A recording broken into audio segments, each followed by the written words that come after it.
Hello, hello, everybody. Welcome in, guys.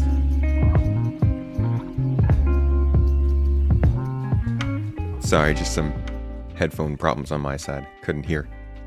Hi, everybody. Welcome. Welcome in. How are you doing? Good to see you all.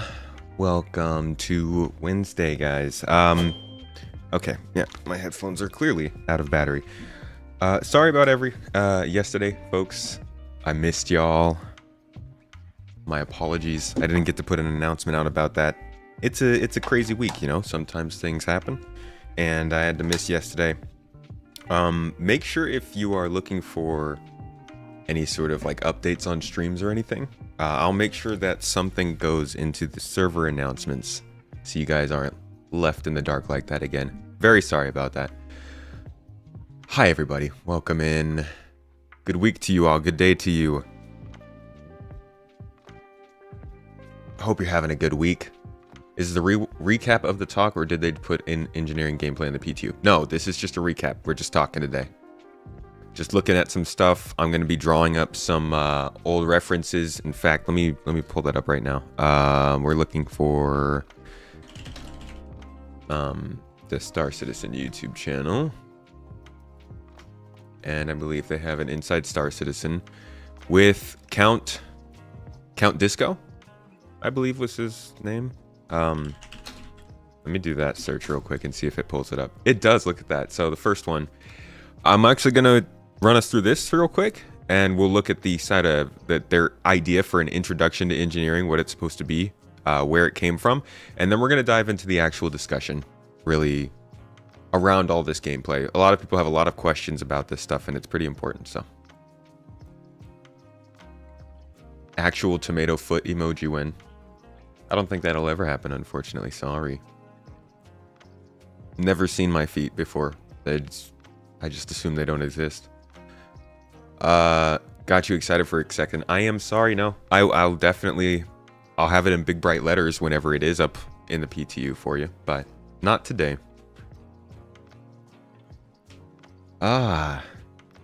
Playing FTL, huh? What's the new game that kind of has engineering? It's multiplayer. People keep talking about it. Void Crew?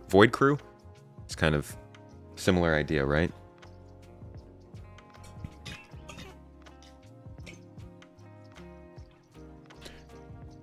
Oh, Supposit. I mean, I have no reason to apologize for missing the stream, but I should let you guys know what's going on. I honestly, a lot has changed with this channel over this last year, and I can't express how grateful I am for people to be interested in showing up here at a certain time to come hang out, and I kind of took that for granted and didn't realize how many people were waiting for us yesterday. So I'd like to make sure I'm going to leave out a little announcement if something like that is happening again. But I appreciate you, Supposit. Thank you. Okay.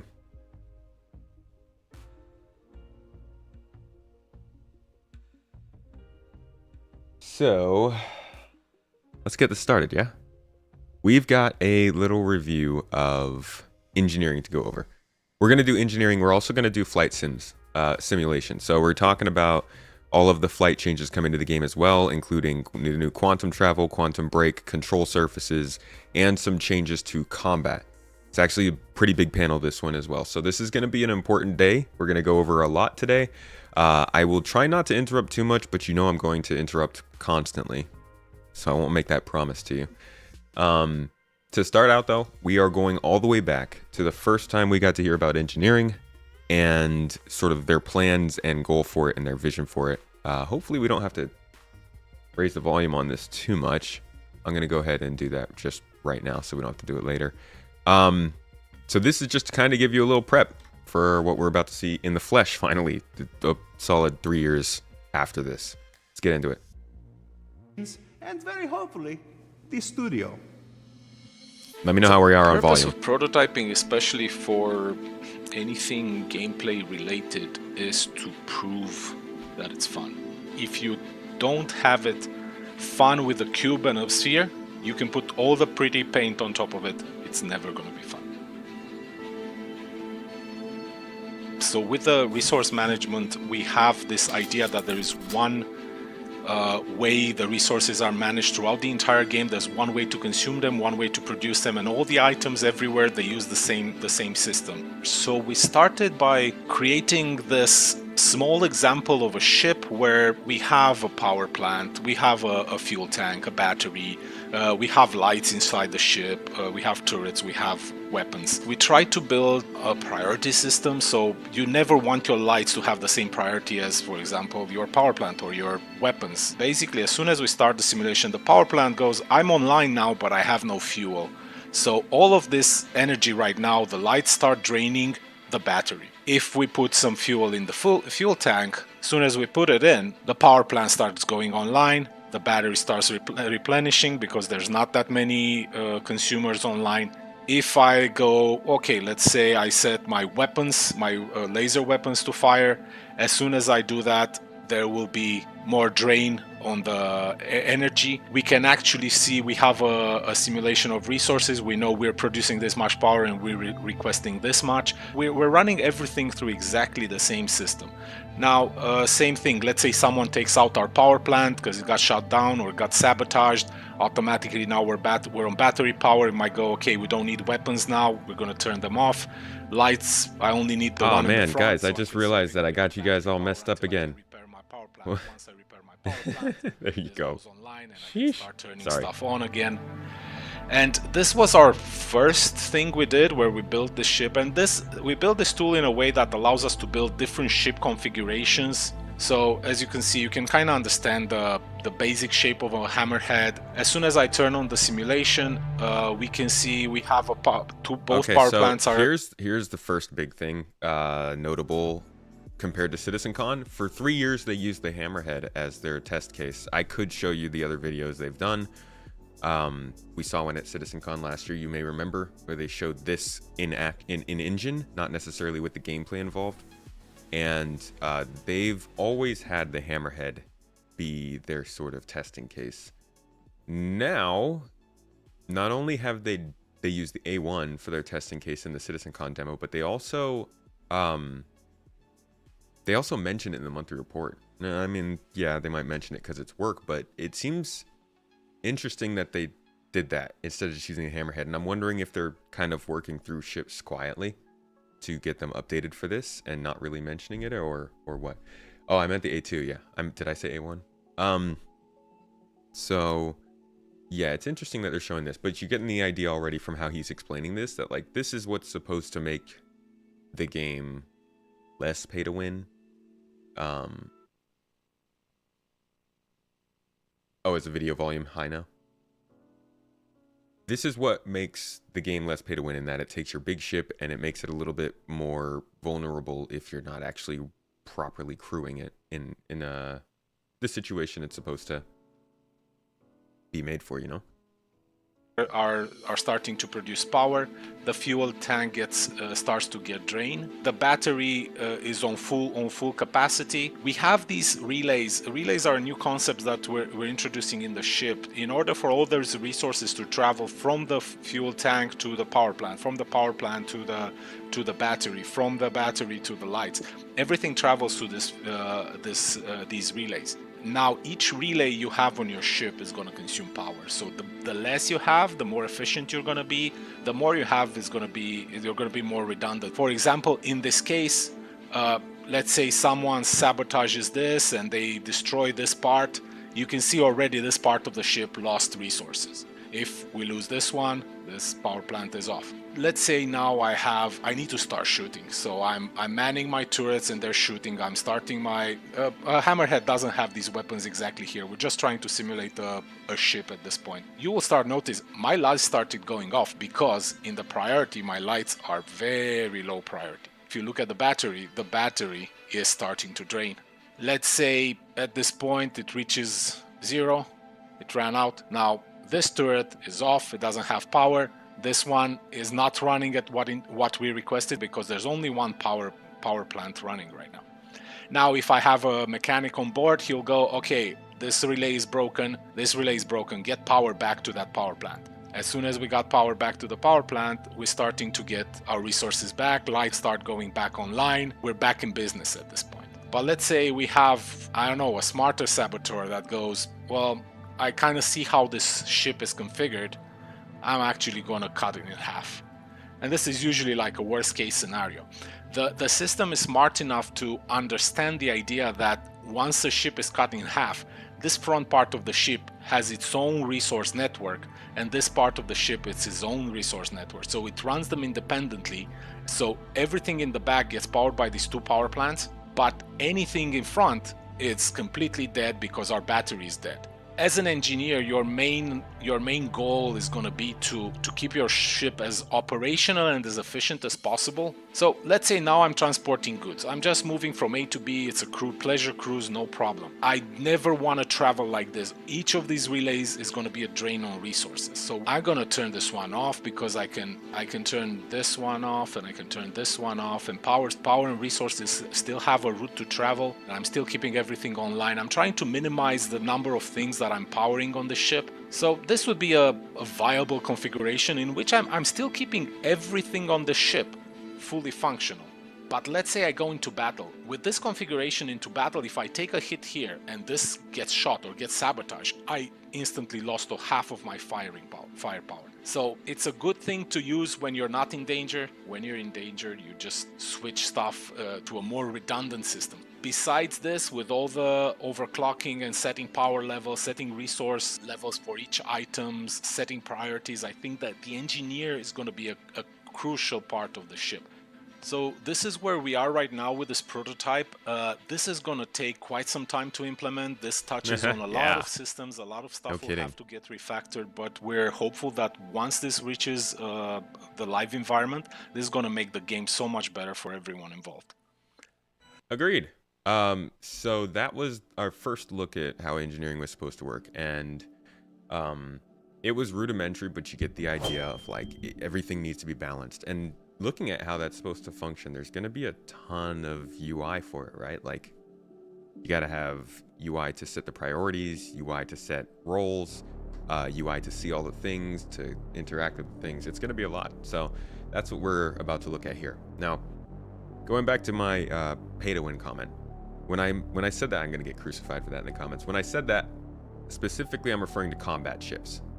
If you were to have an Aurora and you went up against somebody who had a Hammerhead, there's a pretty big discrepancy in terms of combat power, and you can get that discrepancy by paying for it. That is obvious. It can't be worked around. When it comes to winning in the rest of the game, building a farm, mining a cave, surveying a planet, it's kind of hard to decide what's winning for each person. But in combat, obviously you can buy a more powerful ship. Once you actually have to start crewing that ship, though, and paying attention to how it runs, it starts to get more difficult. And somebody did mention AI blades and NPCs in chat. But again, the idea of pay to win generally should, if they can work their missions and reputation systems and rewards for everyone correctly and give everyone the experience they're looking for. It's a big should. But if they can, I said big,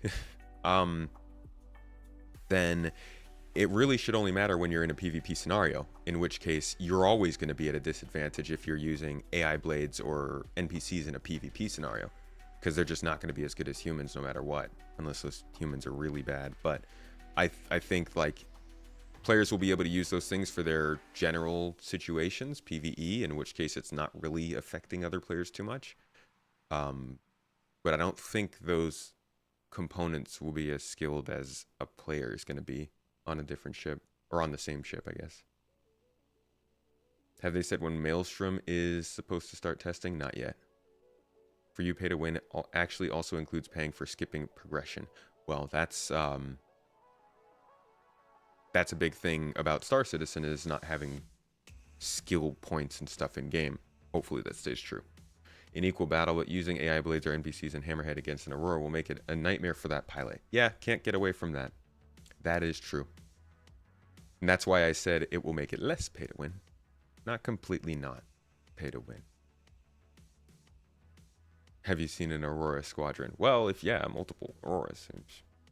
All right, let's get into this video. And I look forward to seeing how everybody just took that comment.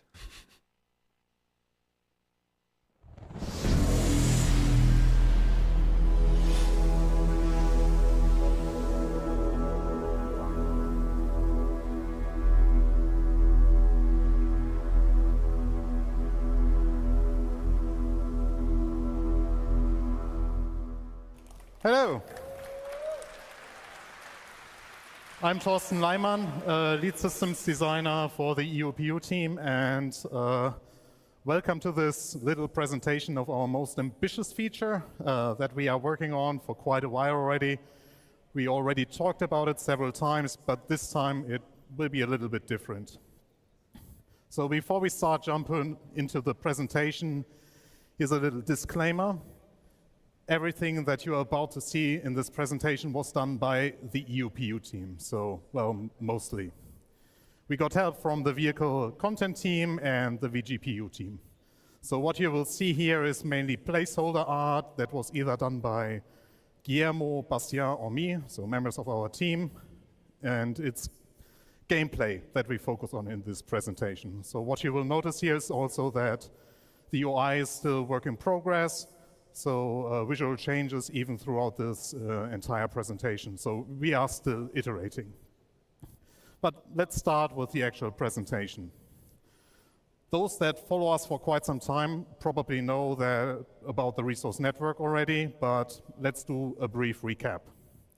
We will be talking here about our technology, that is resource network, and the engineering gameplay that can be called a child of the resource network. The engineering task will allow you to manage your ships, outposts, and possibly other things.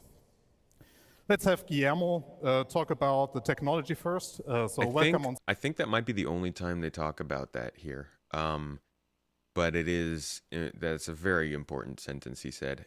The resource network and engineering gameplay is not just for ships. We're going to be doing this stuff in cities, in outposts, in space stations, and I guess ground vehicles. He probably said ground vehicles at some point, but it's going to be pretty widespread throughout the game. On stage, Guillermo.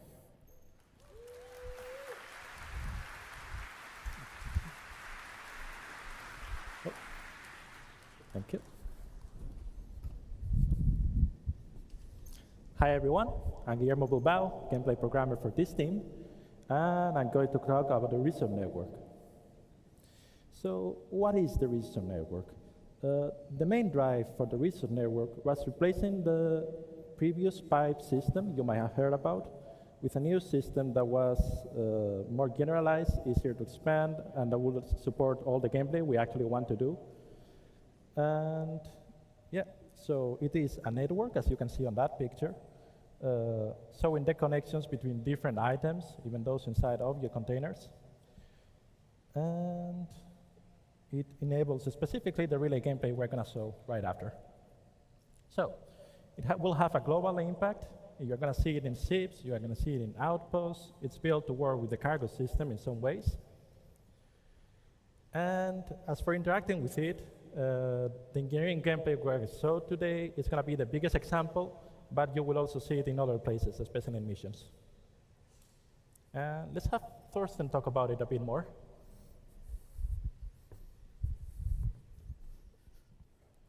Yeah, they're really this is actually a pretty broken down version of the overall gameplay because they have different roles in engineering. I actually didn't get to sit down and see this whole thing, so I'm seeing it first, but I did see bits and pieces of it, and I don't think they went over all the roles. Correct me if I'm wrong.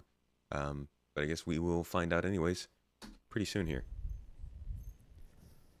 So hello again.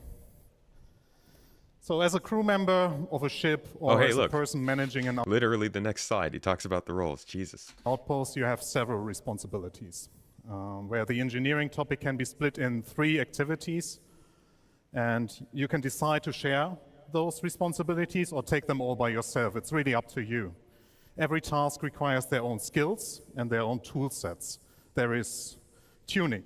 Here you are responsible for preparing your ship. Your journey did not start yet, so you adjust your ship items based on your goals for the travels. Exchange sub-items, adjust the default settings of your power plant, basically operations that require you to turn off the items or even remove them from their sockets. The next activity is maintaining, and this is all about damage control and keeping the items in pristine or pristine enough state. You are the mechanic that makes sure that everything is and stays operatable. Maybe even go further in the sense of caring for the items. And what caring means is here reducing the wear and tear rate by regularly removing dust or oiling the items, just as some quick examples. So let's actually show you some of the maintenance you can already do and will be able to do. So here we start with 2 gameplay mechanics that are already in the game. So technically nothing new, but the entire engineering loop ties them nicely together. Here you saw me collecting IMC, or still collecting. Does that animation play out when you reload this thing? I don't think I've ever reloaded the multi-tool. And now I will take the shield generator of the recently destroyed Gladius to use them as a spare part for myself.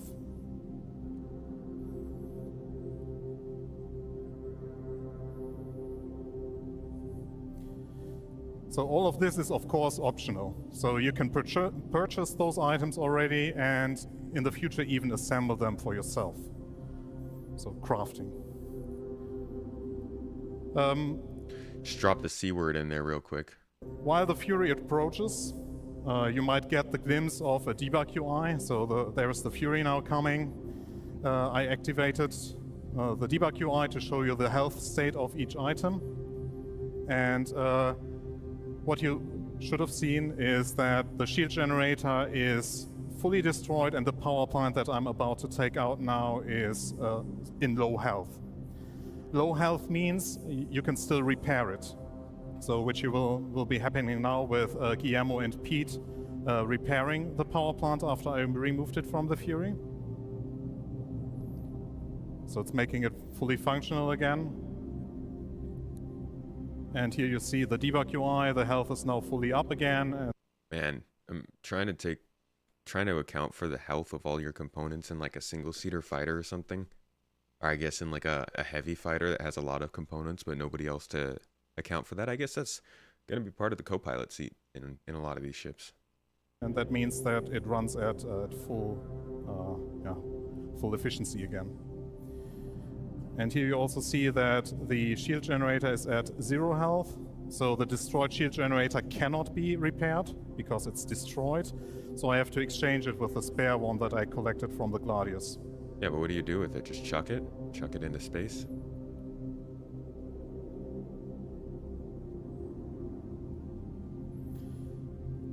So with all those repairs being done, the Fury is operatable again and it can go its way. Cool.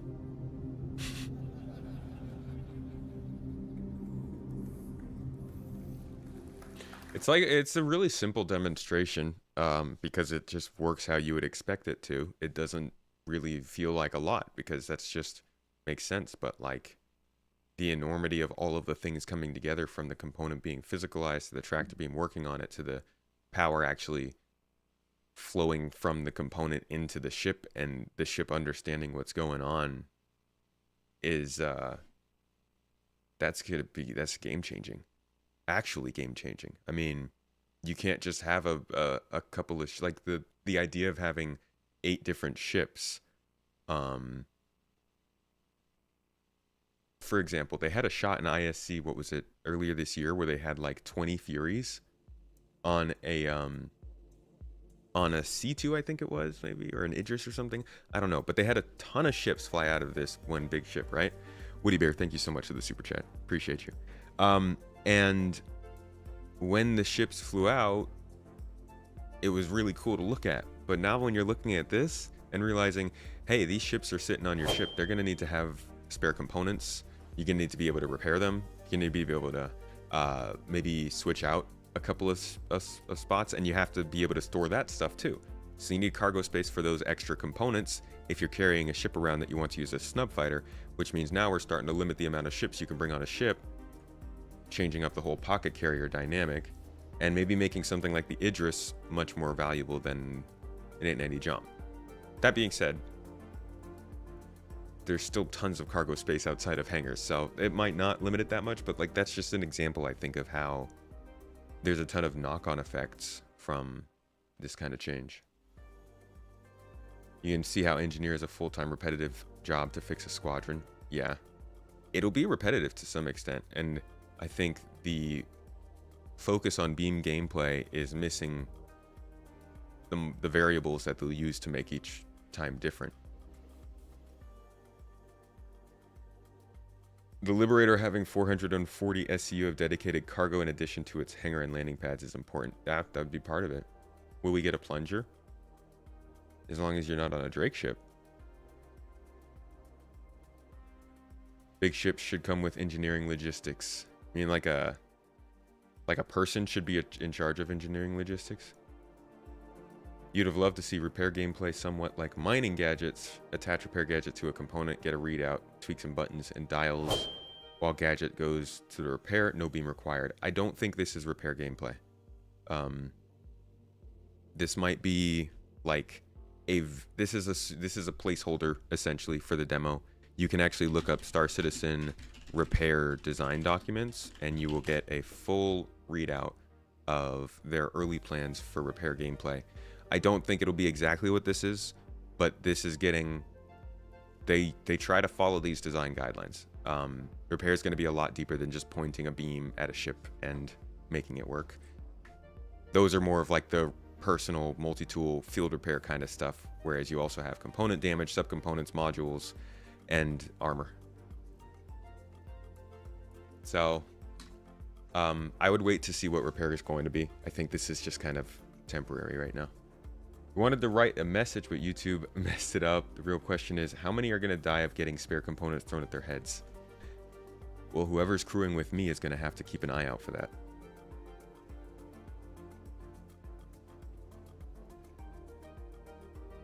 Why did they change the color of the stripe on the C1 Spirit? I don't know. Some people say it's the different paint, but I don't know. Do you think we'll be able to bedlog in our personal hangar? I don't think so. But maybe you could keep a ship in your personal hangar and bedlog in that ship.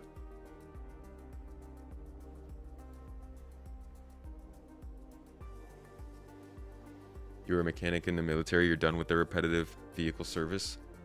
Oh yeah, for sure. If you know, who wants to continue their job in game?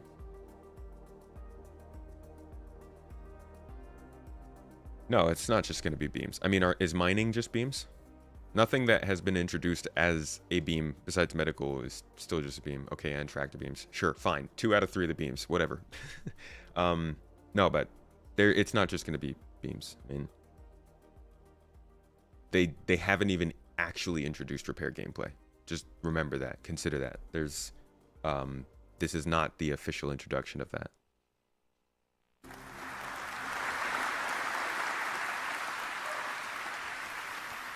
So getting back to the responsibilities. A big one is managing your ship, which includes resources, but also more general aspects.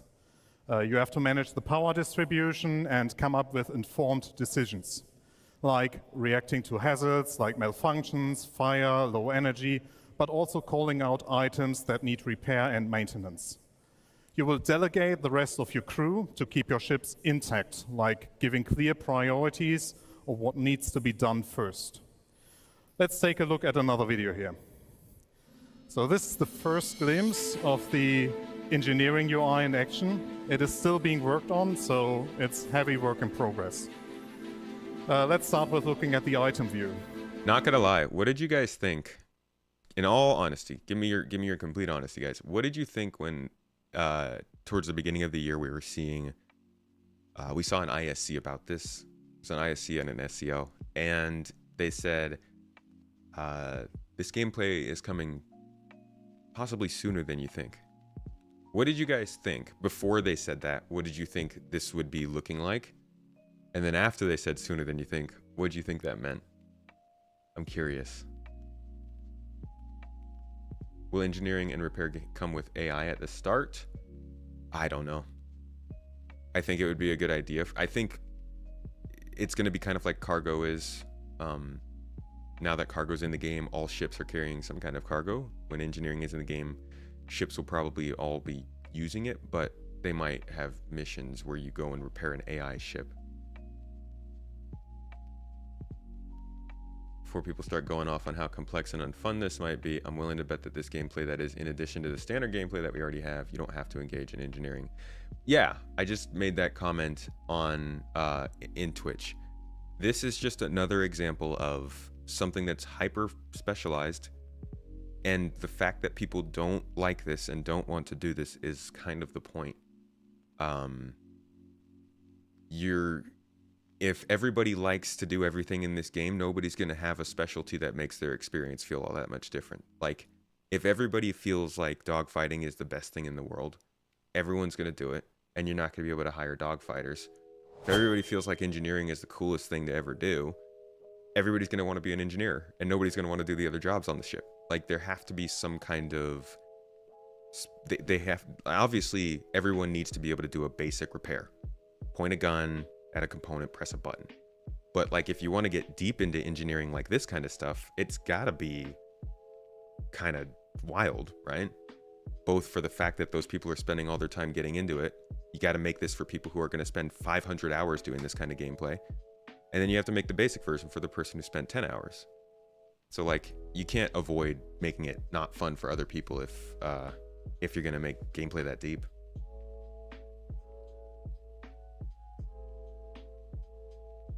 I don't think they're adding more tedium for people who don't want it, at least. Well, I don't think this is adding tedium because this is part of the ship. I mean, this is the whole point of the ship. The ship has to run on power. The ship has to run on fuel. How would ships work without resources? Everyone at the moment in SC flies solo. Nobody wants to be anything but the captain. Nobody even knows there are roles besides captain. I mean, a lot of people are playing this game and learning it as features get added, rather than learning it by going back and looking at videos they've released over the past decade. A lot of people don't even realize that you're supposed to have crew. This is like... We're prior... Rockstar said they're going to show a trailer for Grand Theft Auto, I think, later this year. The new one coming out. That trailer is going to be more advanced than what we're seeing here. With a normal game, we wouldn't even be seeing this stuff. The idea of flying ships without crew wouldn't exist with a normal game. So like, we're not actually playing Star Citizen. Even the fact that this is being added and causing tedium for people who don't want it, it's causing tedium without features that are also going to get rid of that tedium later, like NPC crew and AI blades and passenger transport that's going to allow you to literally just get transported somewhere. Like, there's a lot of stuff that's both going to make this deeper and also make it so that some players never even have to see this. It's like, yeah, this is still a lot more to be made, but enough from me. Let's listen to the people actually making it.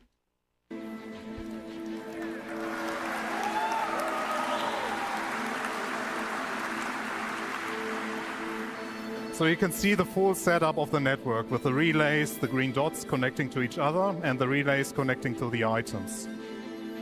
Color and shape below the icons should help you identify the different item types, like power plants, weapons, also helping differentiate between consumer, producer, and converters.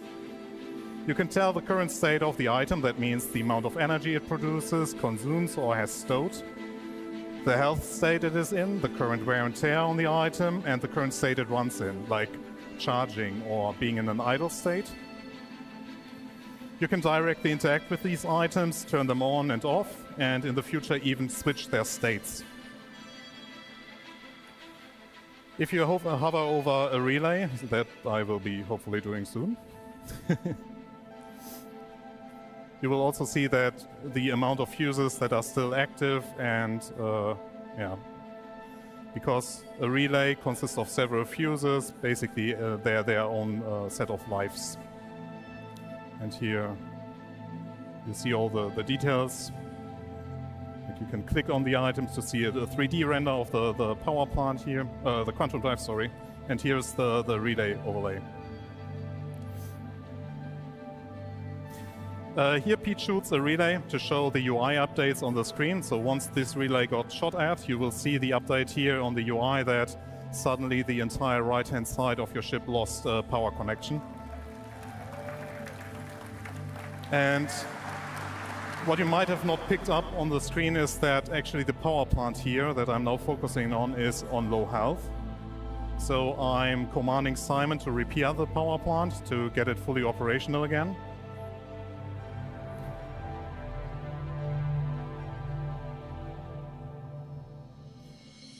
So, something to highlight here. Take a closer look at the doors. Since we also track the door states, you see that you can watch movement inside your ships now nicely. So you can track players moving around in your ship and even close doors for them. Okay, this is, oh man, oh god, this is like one of those side effects from this system that I didn't really think about. So cool.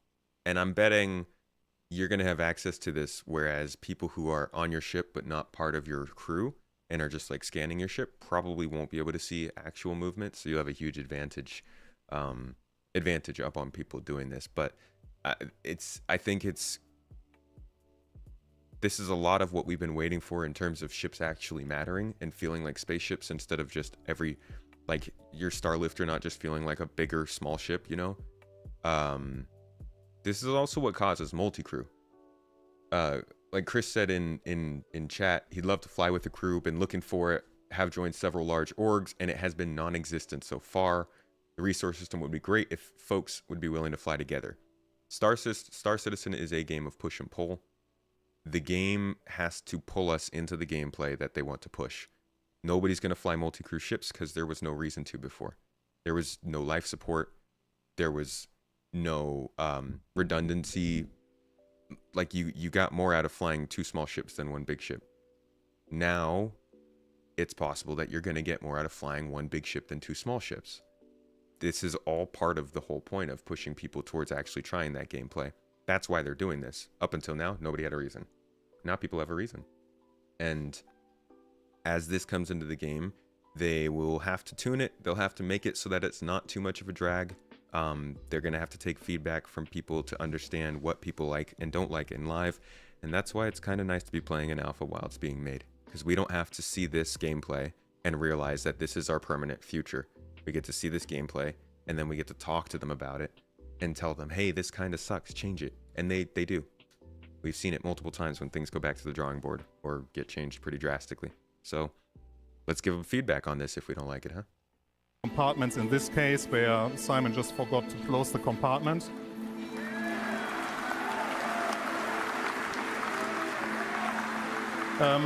Yeah, so Pete destroyed the relay, but we need the ship in fully functional state. So yeah, I'm running now with a fuse and place it in the relay, so make the relay work again.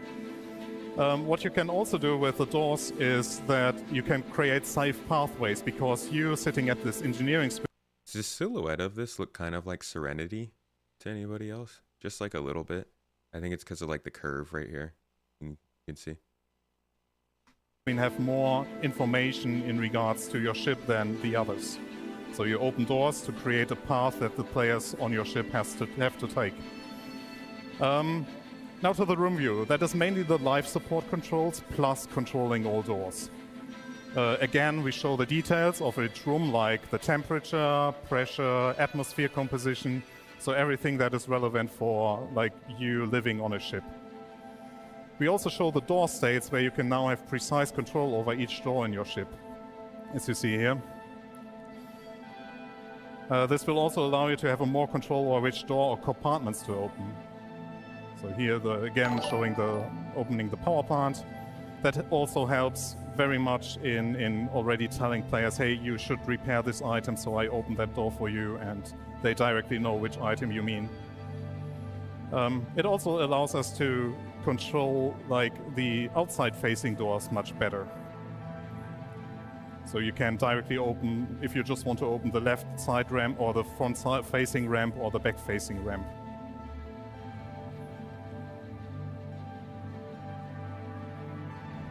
This is going to be hefty to use with a controller. This is engineering gameplay, Captain Danger.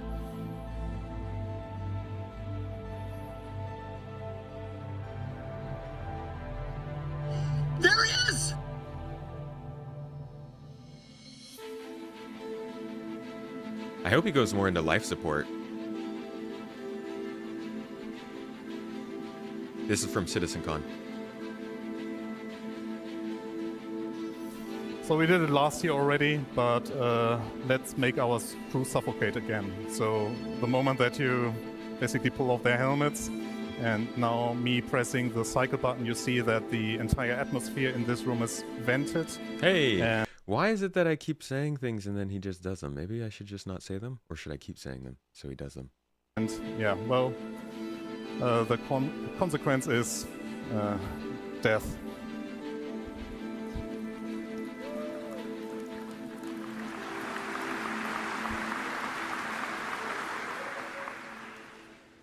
Man, you're gonna have to really trust your engineer.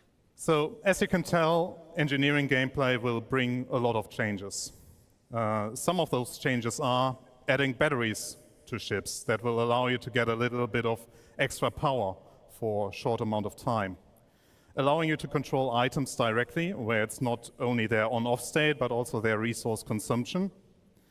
And where the biggest change that will come in this update is basically to the resource consumption and generation. So let's talk about energy balance. Currently, ships are balanced such that they consume less energy than they produce. What I mean with that is that the sum of all items requires less energy than the power plant will provide. And this has to change. The energy rebalance that I will explain to you now will affect mainly bigger ships. Single-seaters will still behave like they do now. For big ships, we will focus on item groups. Those require energy, but your ships will not provide enough energy to have all components run at 100% all the time. Instead, you have to decide what you want to have permanently powered by your power plant. So managing decisions will have an impact now. You could decide, as in this example, to shut down your thrusters to turn on the weapons.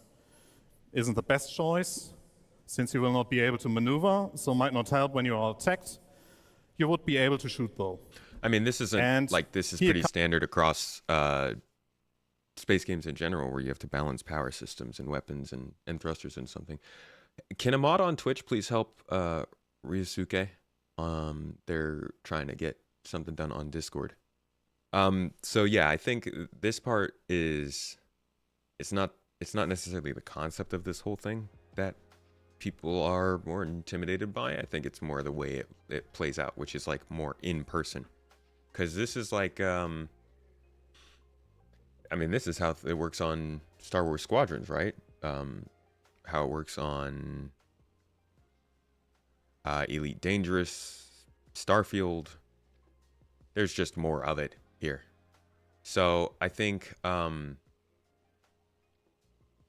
I'm really interested in how the processor works, actually, because we haven't gotten too far into that. This is kind of iffy. If you depressurize one room, it's got to be airtight, no doors opening and closing. Yeah, for sure. I think with spaceships in general, they need to be very, very airtight on how the rules are working. Pleasure to meet you at CitizenCon. Thank you for signing my book. Understand it's not a natural thing for you to sign autographs, but I appreciate the time. No, I was happy to do so. It was awesome. It's a good experience. Thank you for asking. It was great meeting you. You think this is too much? Too much for we have scan and nav, and now we can't power our ships. You can power your ship, but the ships always have had power problems. I don't know if you've noticed, whenever you boost too hard on your ship, you get torque imbalance. That's the same thing. It's just using the old system. Power is limited in our ships. It already is. It already has been. That's why we have capacitors. This is just them applying it to components, which we also have already had. All of this stuff has already existed in the game. It just hasn't been hooked up together.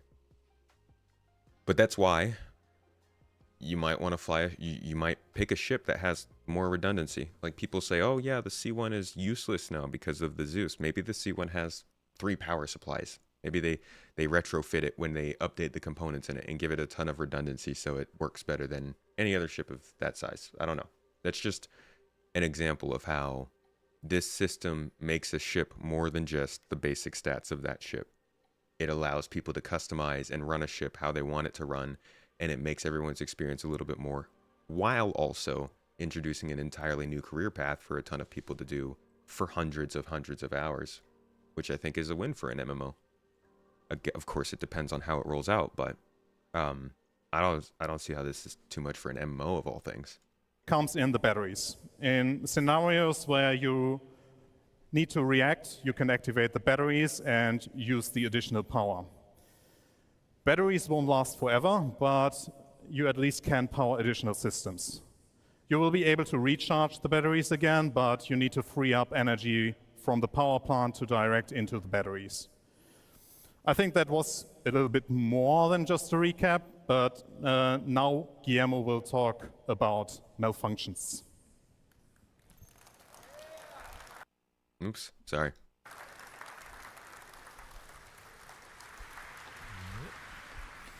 So I will talk about malfunctions real quick and get you guys to the next video since we're a bit behind schedule. What are malfunctions? You've seen misfires in the persistent universe for seals, for thrusters. You've seen a very basic version of it. We're making them more complex. We're making them more lethal in some ways and more fun to interact with. Also, some of the new malfunctions will include fire, spreading misfires that represent electrical surges going through the ship, or signature burst, which increases your signature and makes you show up on enemy sensors more easily. As for how you will counter them, you've seen suffocating people with life support. You will also be able to suffocate the fire with life support, which is probably more useful. You will be repairing them, not necessarily only with a repair beam, but also replacing parts or some bespoke behavior per misfire. And if all else fails, just turn it off and on. And here's a video of the fire in action. You've seen in other videos the fire. This is a small fire. You can just put it out with a fire extinguisher. Pretty simple. It just works. It just works. Here's a bit of a bigger fire. It might be that you cannot only put it out on your own.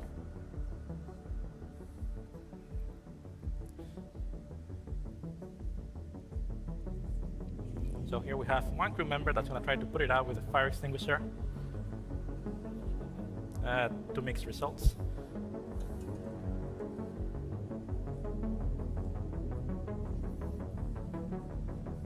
And here we have the option of using the life support system Thorsten showed up before, and yes, venting the area.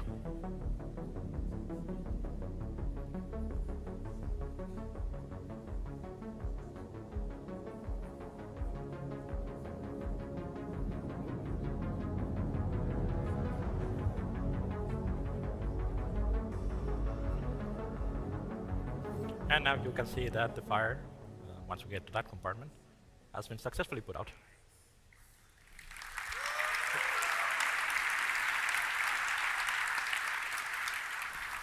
Okay, so let's get Thorsten back on stage. You saw a lot of the systems in action, but let's get a video of one of our play sessions, which is going to probably show it a bit better. So, yeah. I have to excuse myself already because I was leading this group of players being attacked by the Gladius, and I did a poor job, but more to that in that video. Yeah, Guillermo, I wanted to talk about. So for this demo, we have modified the damage system slightly to represent impact penetration on a very basic level. So you are going to see that the quantum drive is going to be. I'm actually really surprised when I was thinking they're going to show all this stuff they showed us last year again. I was thinking, man, I hope they show it to us in game rather than in engine. And they're actually, this is basically the same demo they ran last year. But last year we only saw relays, we only saw the engineers, back end like UI and all that stuff. Now they're actually showing us the entire gameplay surrounding this. It is pretty cool. See how it plays out. By the Gladius attacking the ship.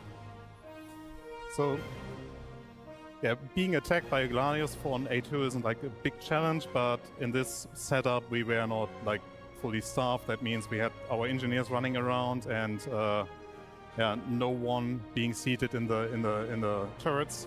So, yeah, our goal was basically to flee the Gladius, and yeah, with the Gladius actually shooting the quantum drive and damaging it, I thought, hey, it's a good idea to tell Pete and Simon to repair the quantum drive as a priority.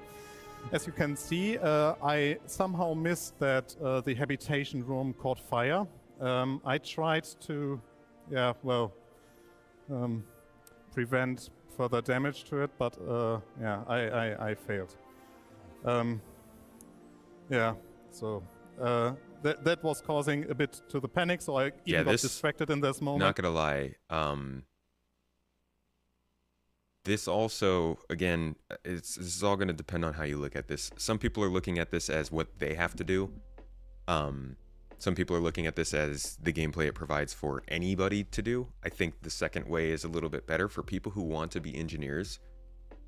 I think this is amazing because the suspense that you have watching a fire break out on a ship, trying to figure out which components are powered, where that fire might go next, where are people, you know, like a passenger transport gameplay becomes more complex because of engineering. It provides you more to do than just sit on your hands and fly a ship. Now you have to sit on your hands, fly a ship, and make sure people are comfortable with their life support. In combat, you can't just shoot your guns. It has to, you have to shoot your guns and also pay attention to where the other guns shoot you, like in No Man's or Sea of Thieves. I love that this feels like somebody is going to be able to be proud to say, I'm a Hercules engineer. Or somebody could be like, I'm a Hammerhead engineer. I am an engineer for Aegis ships. I'm an engineer for reclaimers. I get jobs. I work on crews who are flying those things. I put myself out on the job board because I know where all the things on those ships are. Seems like a really cool way to let people specialize in something that you can't really do in many games. So we managed to have... And I see people saying this in chat. Planes don't break down all the time. Spaceships don't break down all the time. People also don't fly 40 million kilometers to another planet to get pizza. Like, this game is going to have a lot of things that don't act like real life, because if we played real life, it probably wouldn't be super fun.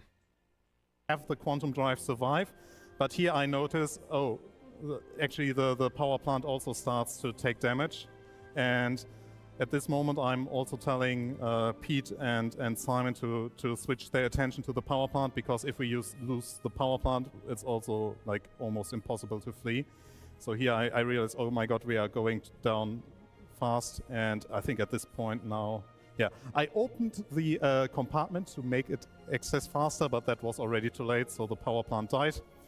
And so the backup is to activate the batteries, which I did here. So Simon and Pete still tried their very best to fix it, but didn't manage to. The attack moved to the forward side, targeting the batteries, because the player who was attacking us actually knew the ship layout. And here I noticed that the second power plant is also got attacked, so have to redirect our mechanics to it. And at this point we wanted to flee, and then I realized, why doesn't the quantum drive work? And as you saw, that there is a relay that also got destroyed. So here you see it very clearly, that with a relay being destroyed at the quantum drive position, that means that the quantum drive cannot be accessed from the pilot seat. That means that I also had to get that repaired. So it was a bit chaotic. Everything was also happening a bit too fast. Here, trying to save the second power plant, because were already running out of battery life. So if we would have lost the second power plant, that would have been our certain death. And I think at in the next part of the video, we basically asked someone to fix the relay at the back, so that we still be able to. That's also what he just mentioned is part of why it's part of why sorry, I got distracted by a thing on YouTube. It's part of why the component system is changing. I think they're probably giving ships smaller components, but more of them for redundancy, kind of like what they did with the Zeus, and they'll probably do it with other ships, so that even though this is a system that might get people in trouble when they're in combat, the way that ships are built now will allow people a little bit more of a, free time, even if they are leaving things unmaintained. Notice the battery in the multi-tool? Oh, I thought that was ammo, but yeah, that's a good point. Probably the battery. Was there something on the repair tool or component that showed the status of the repair? I think it was just a debug UI that they were showing. Again, it's not real repair gameplay, so I don't think they're too focused on that. To jump away. Yeah, so we at least managed to save one of the power plants.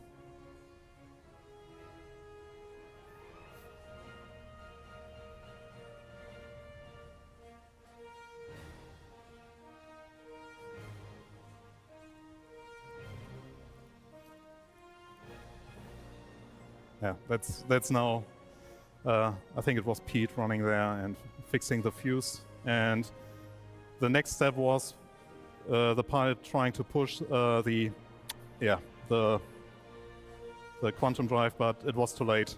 We died. And the end of the show. Yeah, thanks.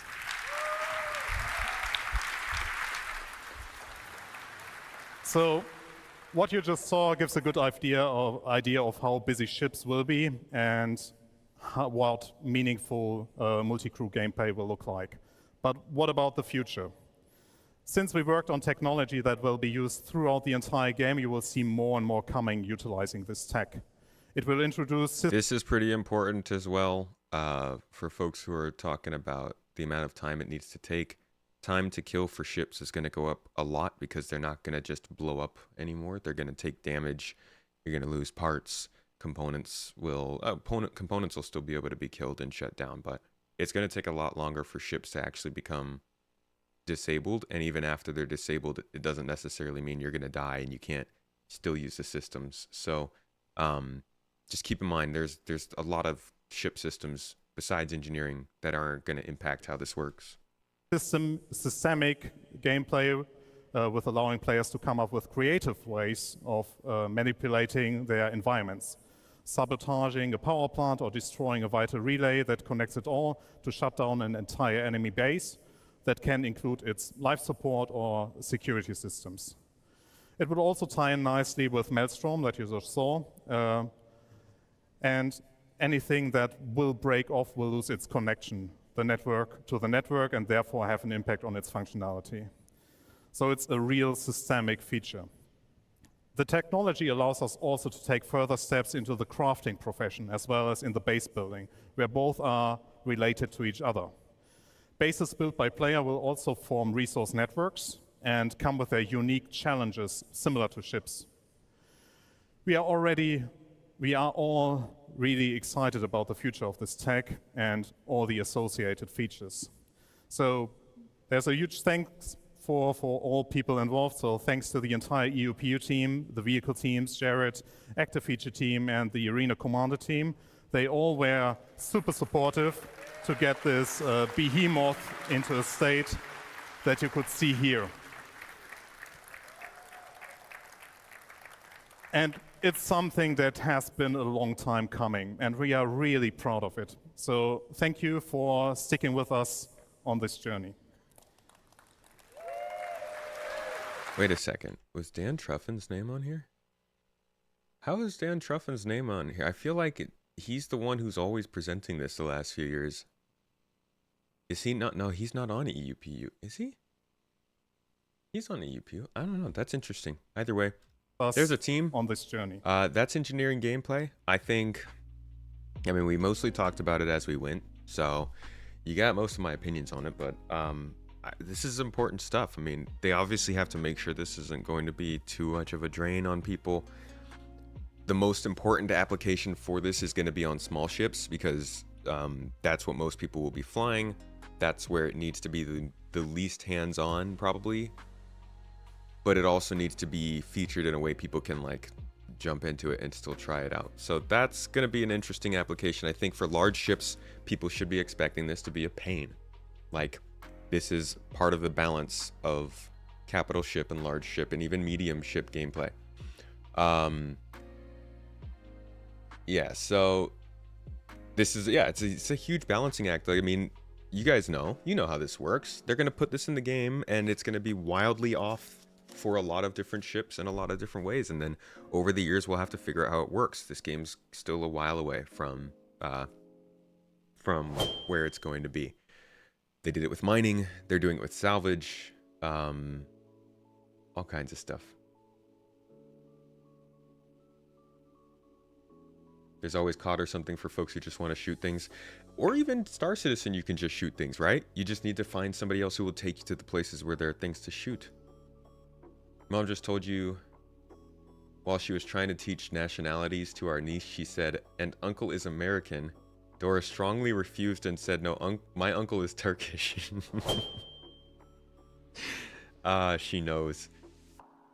Turkish tomato. I am, you know, got a little bit of that Turk in me.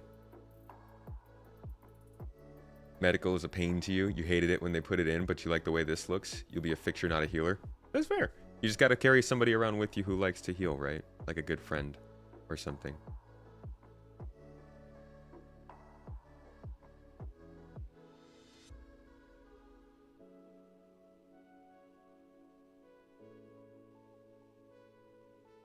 You're worried about how complex it is. Right now, you like using the Reclaimer solo most of the time, and this will not allow me to do that. Yeah, that's what they're trying to do. They're stopping people from soloing stuff like that. You'll still be able to solo the Reclaimer, but it's going to be more difficult. You know, right now you solo the Reclaimer and you have to get out of your seat to go to a different laser. But you might also have to solo the Reclaimer and get out of your seat to go repair a fuse, which will cut down on your salvage time. Issue for this is the downtime between work, people just sitting around doing nothing, waiting for a pro boom. Yeah, but that's inevitable in Star Citizen. Anybody who doesn't like downtime, good luck. You got millions of kilometers to travel. You've got specialized ships with multiple roles. You've got large locations that you're gonna have to just kind of walk across. There's gonna be downtime in this game. That's gonna be one of the downsides to it. I think they're working on things to do besides that. Sim pods, where you can get into games, inventory management, reputation system, the ability to see markets and other things on your mobiGlass. There's a lot of stuff they need to do to help with downtime, but yeah. There's going to be some downtime in this game. We already went through engineering stuff, yeah. We're going to move on to ship systems and simulation now. We need more Game Boys. They could also do that.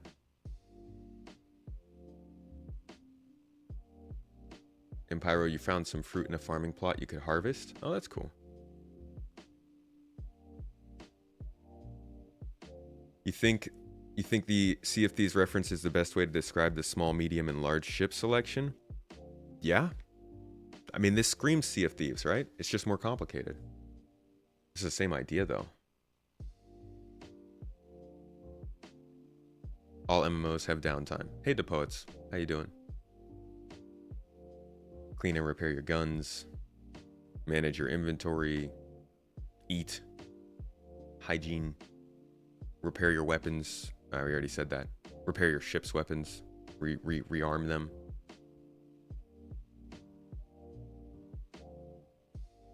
The time between activities just hanging out on a ship as a crew is really appealing to you. Yeah, if you have like a group of people that you're just kind of down to chill with, time between missions is probably the most exciting time. Not most exciting, but most interesting. Hope they make it so we can pay crew members enough to do what we want over long periods. That's where the economy is going to be extra important, right? They got to make it so that there's enough money out there to pay people for this stuff and it's actually worth it for them. Do I think they'll make a medical specialty system next? There's a chance that they'll update medical with the Apollo, but I don't know. They haven't talked about it. Actor status T2 will be bringing in cybernetics and life support, so maybe, or insurance, so maybe they'll start getting into that, but who knows. Hope they implement some type of AI that can do the tasks. Love it when your crew is on the Reclaimer. Yeah, AI crew is in the plans. They won't be as effective, but they're in the plans. The ships are becoming instances. They will be a dungeon you and your friends play in. Right. Yeah. It's basically a home on the move. Like, the ships are going to be really complex. Hey, Cradle Robin, thanks for joining us live. Do I think Cyber Lost and Found is soon? I think it'll come after Freight Elevators. I'm allergic to tomatoes. Alright, let's get into ship flight. Let's get started on this. There's a lot to change here. I'm most excited about the quantum travel stuff, but we'll talk a little bit about ship flight. I'm sure you guys have more opinions on that than I do, and I'd love to hear them. Let's do it.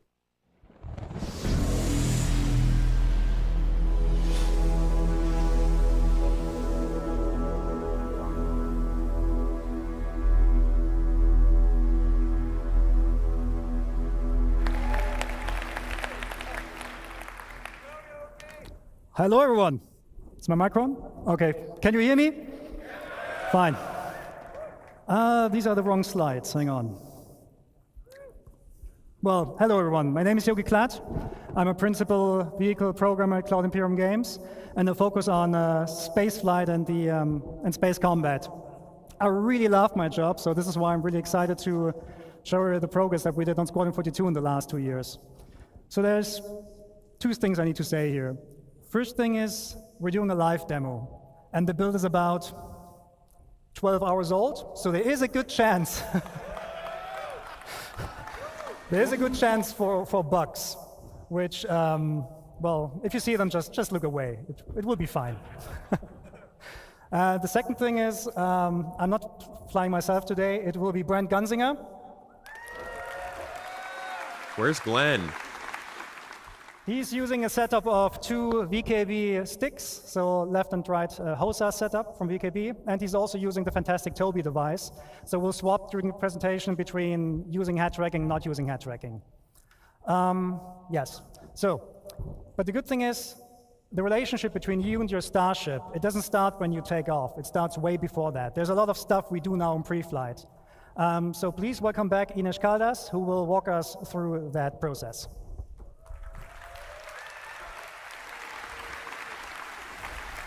Is this working? Yes, okay. Hello everyone, it's a privilege to be here back on stage to tell you all about what you can expect about the player interaction experience inside your cockpit.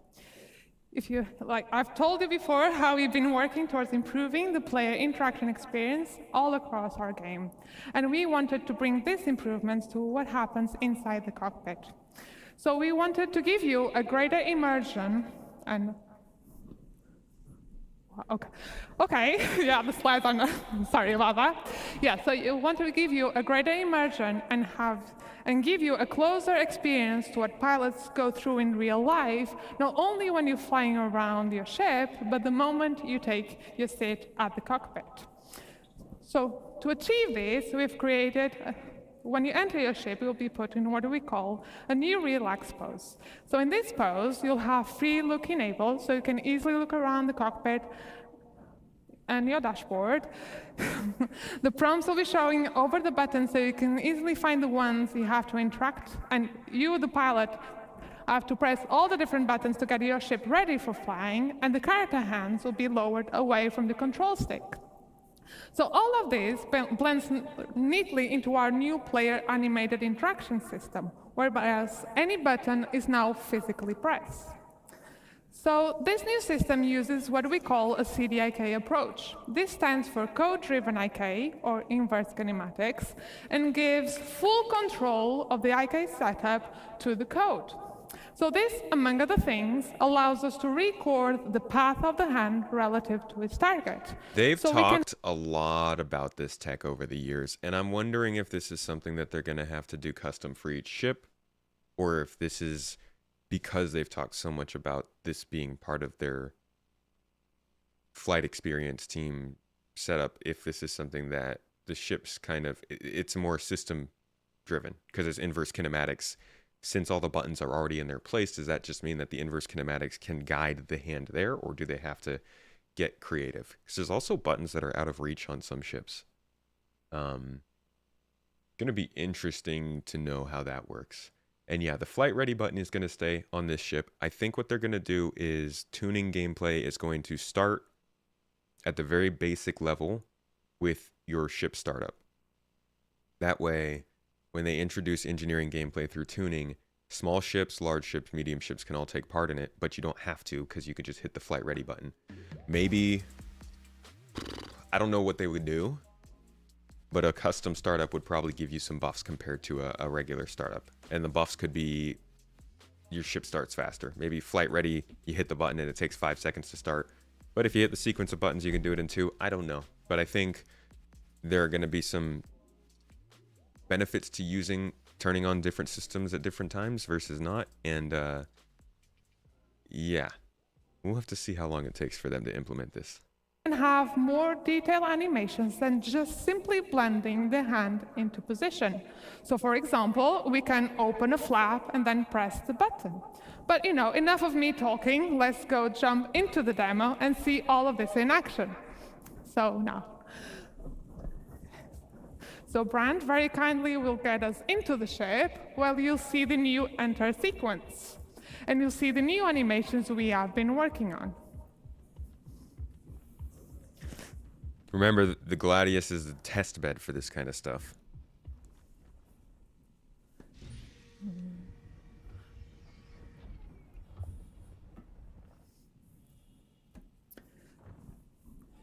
So you can see now that you won't directly grab the control stick. You'll be put on this relaxed pose with free look enabled. And you can see the different prompts appear over the buttons. So let's get this show started and get your ship ready for flying. So Brand, if you could close the canopy so we don't go flying around with that open. Power our systems. Oh, look at that. Aegis combat assist. And finally turn our engines. Yeah, so you are now ready for flying. So we will be bringing all of this to all of our ships in our fleet. And that's all from me. So please join me in welcoming to the stage Tony to tell you all about the new UI. I totally understand that there are some usability concerns here, and that's stuff that we probably will need to continue to talk. I really like the Aegis UI though. I think it does so much better at just letting you see what's in front of you. Like I didn't mind the UI before. Yeah, it was busy, but it told me the things I needed to know. But I really like how much more clear your sight lines are with this. This stuff is small though. Not gonna lie.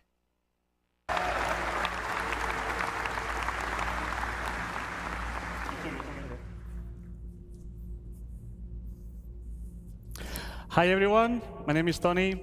I'm senior UI programmer here at CIG. And I'm here to explain some of the spoilers that you saw yesterday about our new ship UI. So, are you ready to see the ship UI in action? Right. Bone, play the demo. Brand, continue with the demo. So, as you can see already, this ship has less intrusive UI, with more space to enjoy the stunning vistas that planets can offer, and less cluttered views so you can focus during combat. This also means that the UI elements are now more relevant to the situation, linked to the operator mode. For example, when we change to scan mode, the crosshair has scanning information about your target, and even the MFDs have changed. Some of these elements can be customized, but we'll see more about that later. They really went and changed the MFD, the direction they were going in. Let me show you guys what they had before. This is what they showed us as an early sort of previs of what they were going for. And you can see they got, like, for instance, here's the power triangle. Oh, he's on the scanning UI, hold on. Change to the operator mode. So like the power management triangle over here is like, they've given us a lot larger surfaces to look at. And then the self status, like you can see, it was tiny here. And, you know, the designs for these looked good, but the ones that they gave us seem like they're much better for visibility, for being able to interact with them, for feeling a little bit, I think, less hectic about trying to pinpoint the exact spot on a small UI. So I appreciate that. It looks larger, it's easier to understand. For example, when we change to scan mode, the crosshair has scanning information about your target, and even the MFDs have changed. Some of these elements can be customized, but we'll see more about that later. For this demo, we're showing the UI developed for this Gladius. Basic information related to navigation will always be available on your view, and this Gladius displays all of that with holograms around the dashboard. But other ships may have different layouts and styles, on brand with the manufacturer. For example, the Drake, that makes more affordable ships, rather than fancy and probably expensive holograms, may use physical screens, dials, and light indicators. This dashboard shows your current speed, the remaining afterburn, and some decoys available. On both far sides... That was also kind of a small thing he dropped in without really getting too deep into it. But he did mention there that UI, different ships will have different types of UI. So we don't really have too much visual information on that, but I think I might have... Yeah. So here's kind of like an example of what Drake's UI might look like. And I think, even as he said, it's going to be more physicalized than this. This is an old UI. Like, they're nowhere near this loud anymore, as you can see from what we're looking at here. But this is just to give you an idea of how a Drake UI can differ from what might look like a Aegis UI, which this is the old concept for Aegis. Again, you can see that they have made it a lot less intrusive, but that's just to give you some kind of context of how Aegis style can differ from Drake style and how that might translate into the game later when we start to see different manufacturers' HUDs come in. We have status indicators that will show things like if your landing gear is on or any other flight systems. Worth mentioning that we have prototyped these for the demo, so right now they're holograms, but on the final design, these are going to be physical screens. On the far left, on the top of the dashboard, we have the indicator of which master mode and operator mode are you on. So let's change that to combat and talk about these new MFDs. So we have reworked all of these MFDs from scratch with brand new views using our UI technology building blocks. We can still navigate through these MFDs using the classic mouse interaction, holding F and then moving the mouse. On the left here, we can see the scanning view, which is going to show information that you obtain when you scan a target. It may show information about the ship name, One click to pilot switch is name, nice. or even the current operator mode of your target, so you know if they're just chilling around or they are ready to fight you. Cycling to the left one, we have the target status, which will focus on emissions, damage, and orientation of your target. We'll see that in action later. The next one, continuing to the left, will be the self status, which is contextual. So during navigation, that will show your current fuel, but during combat, like right now, will show information about your guns. You can click on the gun, and you can see basic information about that. You will see the name. This is way better than using that list view, and oh man, the usability of these MFDs is so much higher. I hope that, like Elite Dangerous, though, we can kind of set a button to focus on it if we need to. And key bindings to switch them, obviously, are going to be really nice. And you can also see in which group they are assigned, which Yogi will explain later. On the MFD on the right side, we have the power management, where we can distribute the power of different systems of the ship. You can click on the triangle and move it around to change the distribution, and you can turn down the total power of the ship that will generate. I do wonder why they used a triangle with, like, no corners. I guess they have corners, but, like, it has, what, 6 corners instead of 3? So, like, where, I guess you just put the flat side to the flat side. Makes sense, I guess. But, like, the top of the flat side, is that more or less than the other side? I don't know. It's probably confusing. I'm talking about these little sides on the power management. Like, you could put this point up here or down here. Like, what's the difference? And why isn't it just, I don't know. I guess it's because flat sides, they gave it flat sides, whatever. The classic key bindings that you all know already works. So when you change the power management, you will see now a triangle on top of the radar to show you the changes. Now, instead of using mouse, you can also use key bindings to select MFDs and cycle through the views, which might be faster when you are in certain situations like during combat. And for those pro players out there, we have added about 100 key bindings, and I mean 100, to navigate through all of these systems. So you can fully customize how you want to navigate through them. Wonderful. And I really hope that's more than enough to use on your keyboard, on your HOTAS, or even on your game class setup. But if you need more, just let us know. Anyway, I think you're not going to need even those many shortcuts. For each operator mode, we now persistently save which views are shown on each MFD. So you can customize what's important to you for every situation. So as an example, during combat, you might want to have target information on your MFDs, but maybe when you change to quantum travel, have your current fuel, spend some time on the configuration screen, for example. Let's talk about this configuration screen. We're going to have now here a variety of options, from customizing UI elements to enable systems of the ship. We may see some of these later in action with Yogi.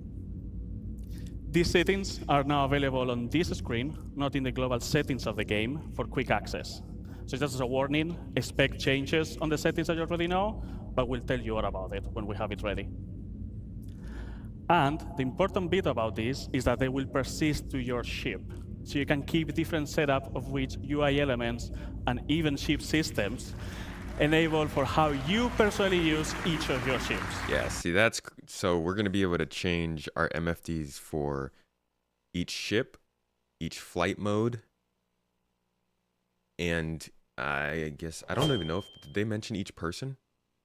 Like if you fly a ship and your friend flies a ship, will it recognize you? I might have missed that. This is the usability of this. Like you take just these changes, and that changes the flight experience. You take these and add it to like the FPS updates, and that's huge. Each of the things that they've shown us working in game during this CitizenCon were super crucial to this game feeling better.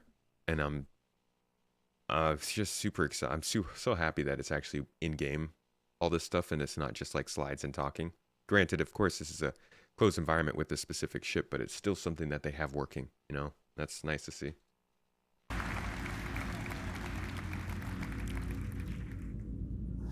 Now, some of you might be thinking that these Gladius doesn't have enough MFDs. Can we enable the top setting?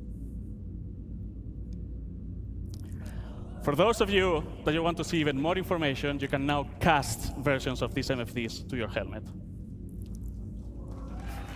They've talked about that quite a bit in the past, too.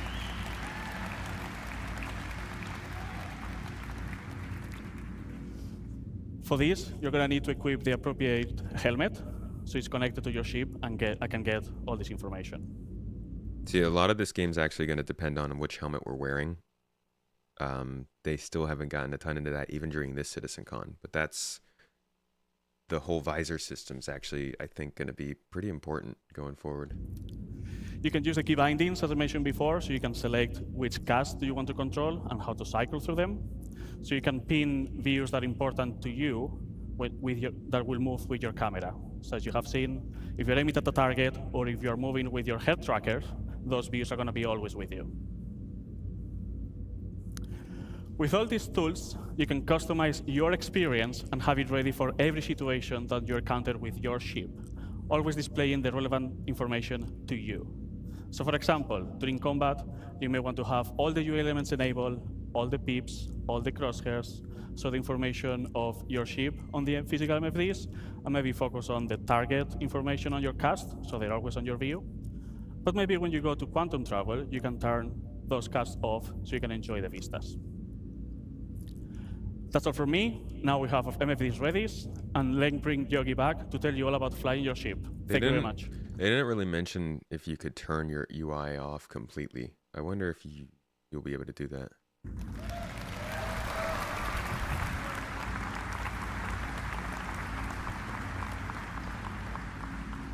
Okay, at this point, our ship is fully powered up, ready to fly. Pre-flight is complete.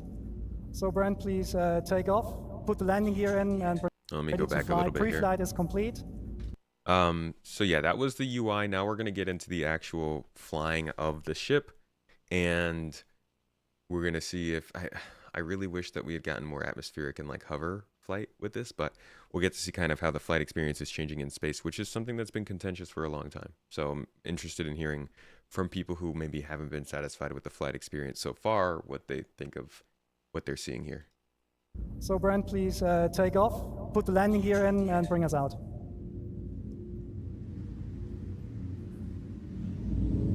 Have you seen the interaction? This is great, isn't it?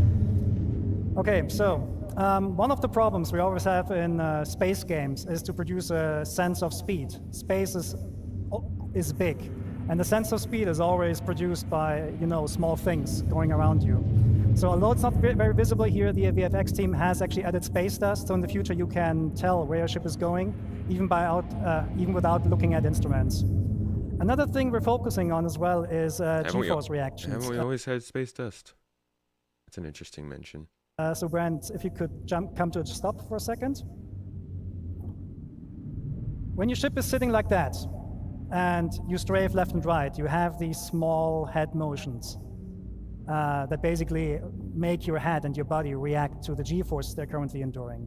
We're actually increasing them now. We also added rotational G-forces into the mix, so if Brent is now rotating the ship to the left, you also can see that your head is swaying a little bit.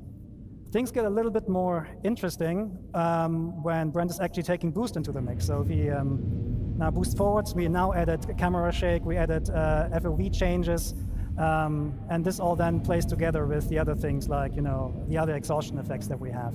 So overall, the ship should now feel a little bit more reactive than before. The same thing, sorry.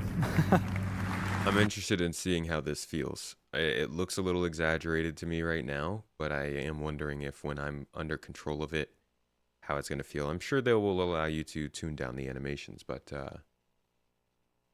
it is pretty extreme. And people who have flown have said that it does feel like that. So, I mean, it's not like it's completely unrealistic. It just might be too extreme, or it might look too extreme as we're watching it on a different video.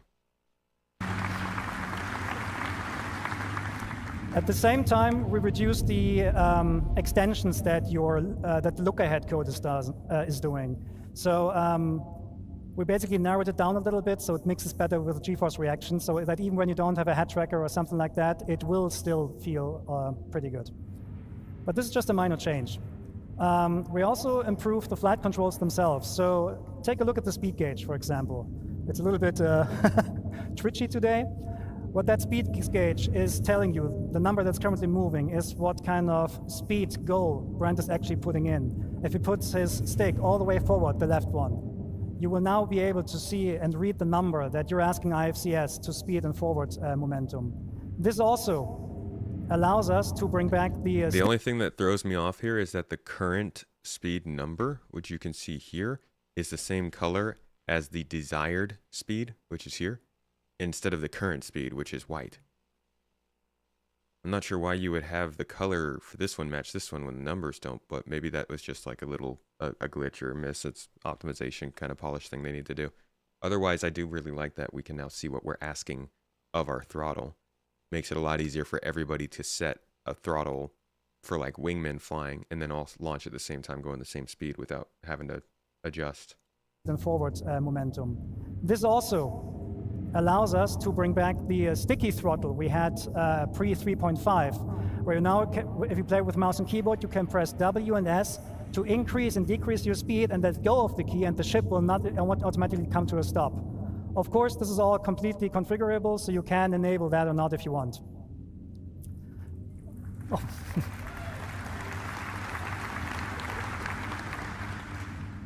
Okay, Brent, give me some hard flying now, like blackout and all that.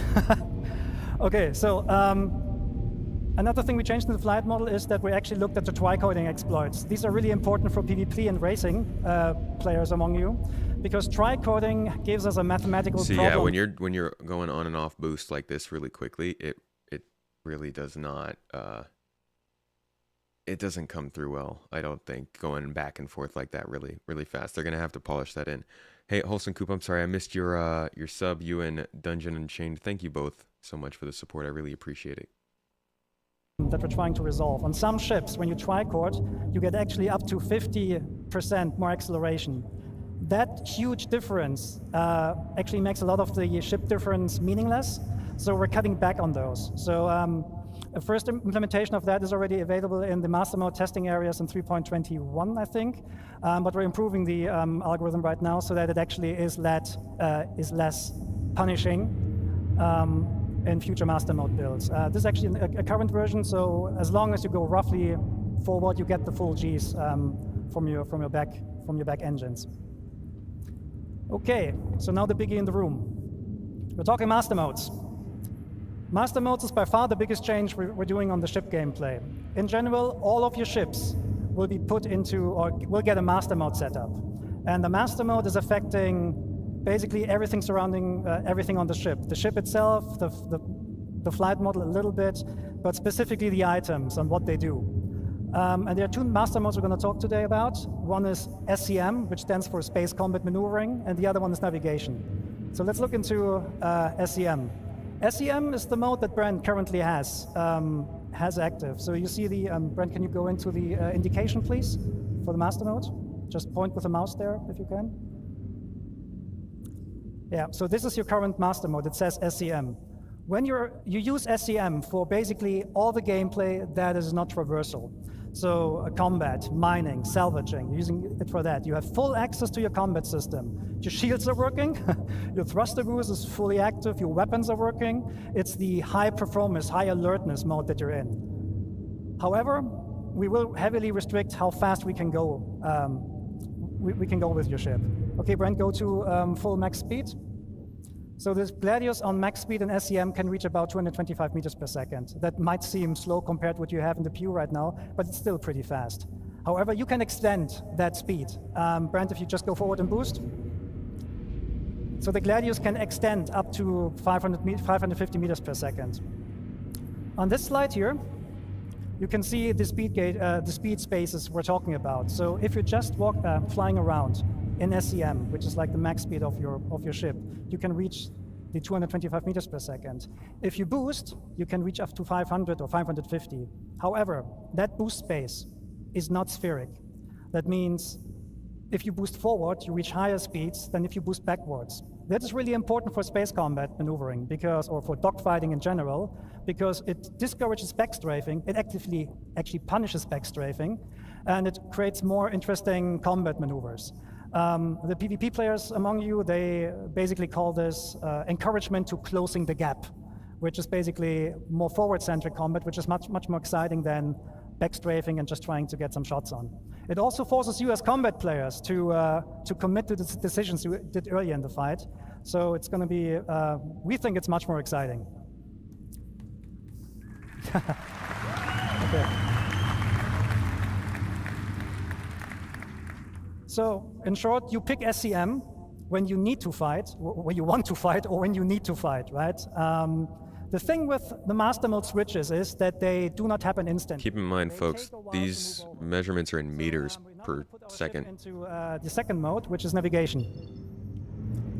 So navigation mode is basically... It's not, I wouldn't say this is like space fast, but I think it's still pretty fast considering the, we're not just flying in space, we're flying in canyons, caves, around buildings and stuff. So I think that having a scale that would be too high would be iffy. Maybe not a linear scale, but I don't really know how they do it. This is more like the system they used back in, this is how the original flight model kind of worked for Star Citizen, which was they had a very high level of speeds meant for navigation and low level speeds meant more for maneuverability and things like that. I prefer that because I do think that I get too overwhelmed with combat trying to maintain slow speeds but have all the freedom of fast speeds, and that's on me, you know.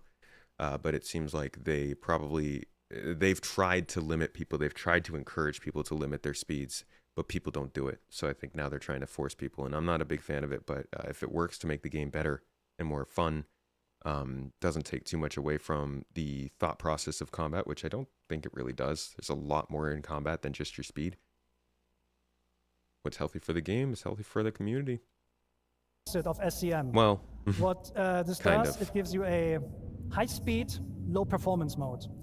Your shields, they will collapse. Your weapons will not be able to fire. Your defensive systems will not be functional, but you have higher speeds. So in nav mode, you can still reach the speeds of what you have currently in the PU, something, I mean, depending on the ship, sometimes 1,000 meters or 1,400 meters per second. But all your regenerative systems, so regenerating the weapon capacitor, your thruster boost, will be inhibited. So this means when you want to go fast, you need to be very, very careful when you want to swap over. So imagine you're in a fight and you want to escape. you should not do it right away, because if you just swap to navigation mode in the hope to flee, you are being left with no shields. And the first thing that will go offline when you are hitting with distortion guns is the quantum drive. And that is important, because the quantum drive will spool automatically up when you enter nav mode, and it will then unlock the higher speeds. So this means when you're in nav mode and you're fighting, you're very vulnerable, so you should get out as fast as possible. Luckily, navigation mode not only allows you a higher speed, but also gives you access to the new quantum travel experience, which we're going to show in a minute. So that is nav point that you see there on screen. This is the point we want to go to and quantum travel to. Before we do that, I need to quickly explain what this is about. So currently in the PU, when you quantum travel from A to B, you're actually not really moving. You're going on a spline, and I think this is one of my favorite parts parts of all of CitizenCon. I've just been so excited to see what they do with quantum travel, and I think they did a really good job with the effects. I love it. It's kind of minimal. It's still very pretty to look at. You can see your surroundings, but you also realize you are in a bubble transporting.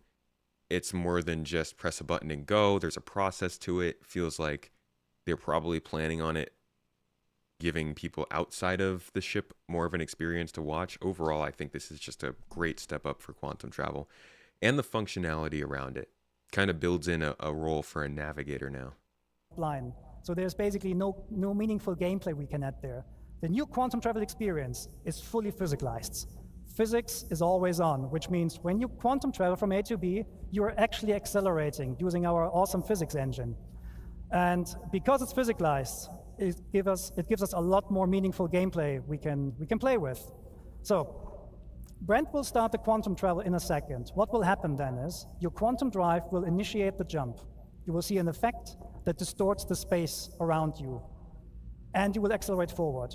During the acceleration process, and so this is the time until you actually reach your cruise speed, the ship will experience forces, and you as a player, you're responsible to counter these forces. So there is an element of failure. Okay, Brent, let's show that.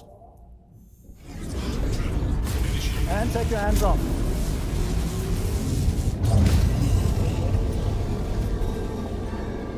See, I like this. I like it because you can tell he's not actually in quantum travel yet. I like that there is a progression to the effects and the way quantum travel looks as you go from this sort of entrance period that he's in right now, in which he crashes out of, and you can see he's kind of entering the bubble there and continuing to accelerate. This sort of like entrance period that he's in right now, which he crashes out of, versus when he locks in the bubble and they're actually going. You can tell the effects are changing, and I love that. Anyways, let's watch. Stop.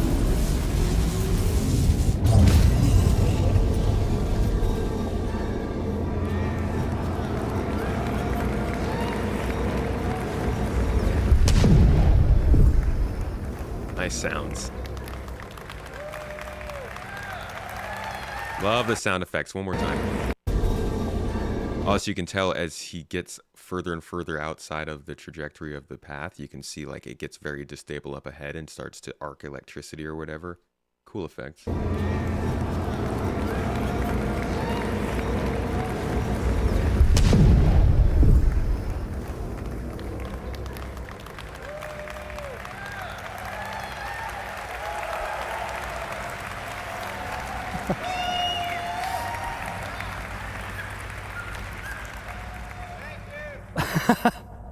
So what you just saw is basically the failed attempt to quantum travel. Brad wasn't countering the forces, therefore he was thrown out, the quantum bubble collapsed and threw you out. Your ship doesn't like that. IFCS needs 5-6 seconds to recover from that, during which time you're just tumbling, right? And this is not just like dependent on your skills. If you think selecting a proper quantum drive doesn't matter in the future, think again. You want to take care of your quantum drive, you want to repair it and keep it in good shape. So if you buy a cheap one, your travel will not necessarily be faster, but it might be harder. Okay, so Brent shows how it's done properly.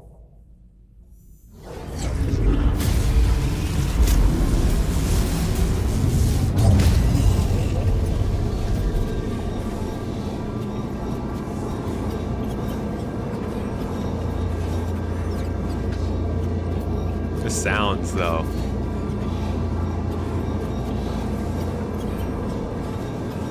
Bubble locked. The bubble is locked. You can now go hands off.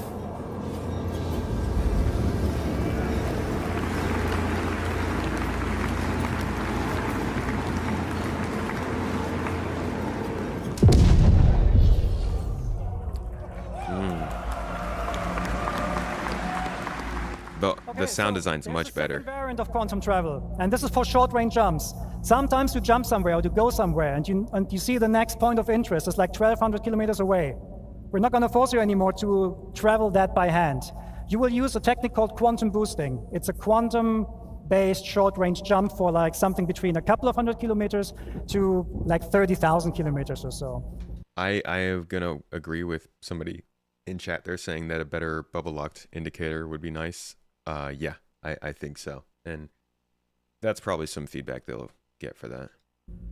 When you use quantum boosting, the process is practically the same, but the quantum bubble will not stabilize itself, so you need to be hands-on for the whole time, and the speeds are naturally, well, slower, but it's not slow, it's still quantum traveling, right? Okay, so Brent, can you boost to, oh, reinforcement needed. Yeah, let's go there, let's boost. Oh, actually, sorry. Thank you. Okay, so what Brent is currently showing here is, I think I forgot to mention, quantum boosting works in every direction. You don't need nav points. Right, that was honestly, that was a very, he just very suddenly did that, but basically he just jumps. Oh, actually, he literally just starts a boost and jumps. So you don't have to set any sort of like a waypoint. You don't have to, pick something on your star map. You just press a button and you can start flying, which is... Sorry? We've been waiting for that for years. Okay, so what Brent is currently showing here is, I think I forgot to mention, quantum boosting works in every direction. You don't need nav points.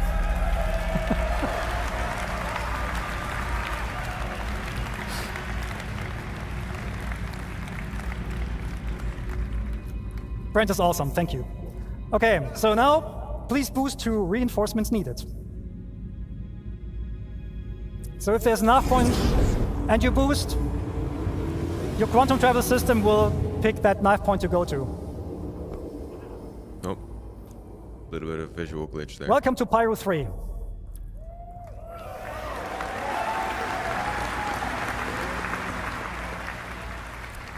As you can see, there's quantum travel and quantum boost. So quantum travel is long distance, quantum boost is short.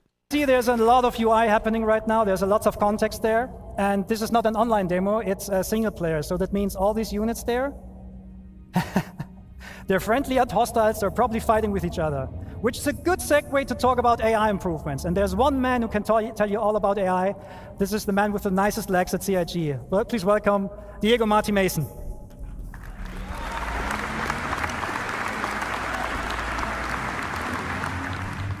What do you guys think of the bullet collision animation or graphics that they've changed? You can see these like bullets bouncing off of armor from much further, or at least shrapnel coming off the armor. What do you think of that?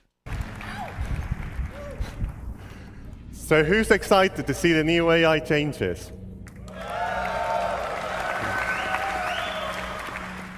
Hi everyone, as Yogi said, my name is Diego Marty Mason and I am the AI programmer focusing on the fly combat. Over the past year, we've been working on delivering a thrilling experience to the AI encounters. Let me first walk you through our journey. We first started looking at the current AI behavior in the PU. We quickly realized how uniform fighting was and how we were not using all of the tech available to us to make a more interesting experience. We had the foundations and we wanted to learn more about how you, the players, do your combat encounters in the verse. So we did this by getting combat recordings, analyzing videos, and internal playtesting, where we were hammering each other for hours. It was fun, unless you went up against experienced fighters like they are. Anyway, with all of these data, we started crafting the first prototype, with the focus of bringing that human behavior into the AI brain. When the first version was ready to be tested, I handed it out to one of the best internal pilots in the team, Yogi. So Yogi, what do you think about my first prototype? It was an exercise of humility. It was an exercise of humiliation. I hated it, and I blame Diego. So this was due to the AI being able to keep a good range control and a perfect orbit around their target while maintaining a constant firing solution. Come on, it's a computer. We learned a lot from our initial prototype, and it really helped us to define what we wanted to deliver. A combat experience where the AI, yet challenging, makes mistakes, just like us, humans. We want players to leave every combat encounter with a feel of satisfaction by encouraging you to keep on the move and make use of the vehicle systems available to you, so you can at least try to win the fight. Let's see how we brought this new iteration of combat to life. We broke down in multiple stages. The first one, interception. Then the main engage phase, which we broke in different tactics: strafer, jouster, chaser, and finally, disengage. Let's switch to the demo. As you can see, Brent has encountered a skirmish. Let's talk more about the combat flow there.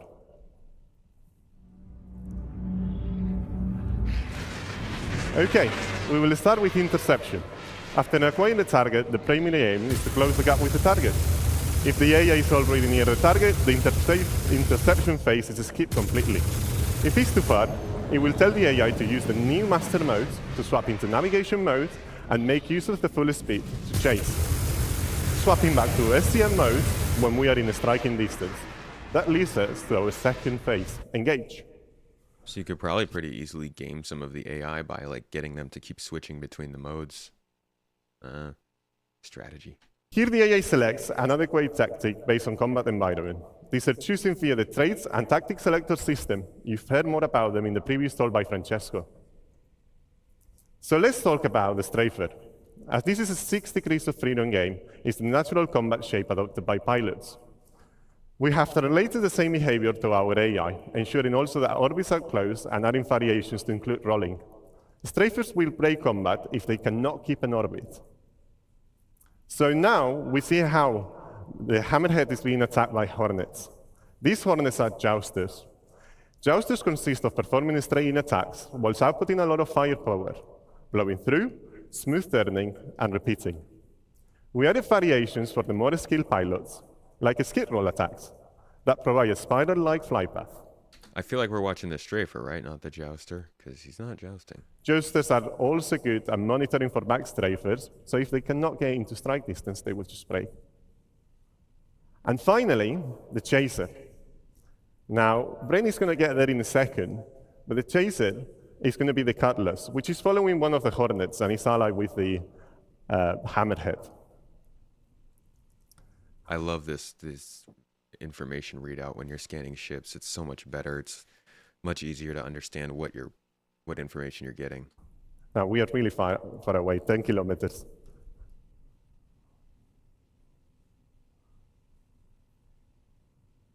So the chaser, it will try to always stay on the target 6. The idea is to force the target into a defensive stance by making them turn into the chaser. This maneuver will be seen mainly in squads and atmosphere combat. The final phase, which can happen at any time, depending on the combat situation, is disengage. This phase is triggered based on constantly listening to multiple events in parallel. To name a few: critical health, damage to shields, or weapons depleted. There is also a shorter version of disengage that we call pace breaks, which occurs during long periods of combat due to fatigue, nature of the combat encounters.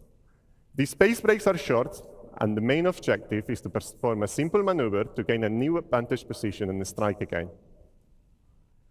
This new flow is what encompasses the core of our new AI fly combat experience, in combination with AI traits that will give designers the tools to tailor each combat encounter in the verse.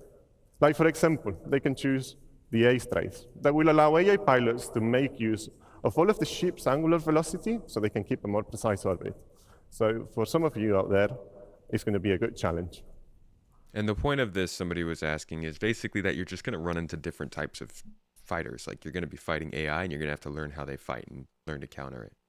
Well, we've been mainly focusing on fighter behavior. We've also started to follow the same process to other ship types, like gunships and capitals. In the near future, we want to deliver an experience where going against a capital ship like an Idris is a tough fight, that unless you bring the right combinations of tools, meaning ships that are equipped to take down capital ships, you will get demolished by their powerful turrets. Now, after all of the feedback, in our first internal playtest, we've received a lot of constructive and positive feedback. And Yogi's not longer being destroyed by the AI, so I think he likes it a bit more. Thank you, everyone. I hope you enjoy the new AI. And back to you, Yogi.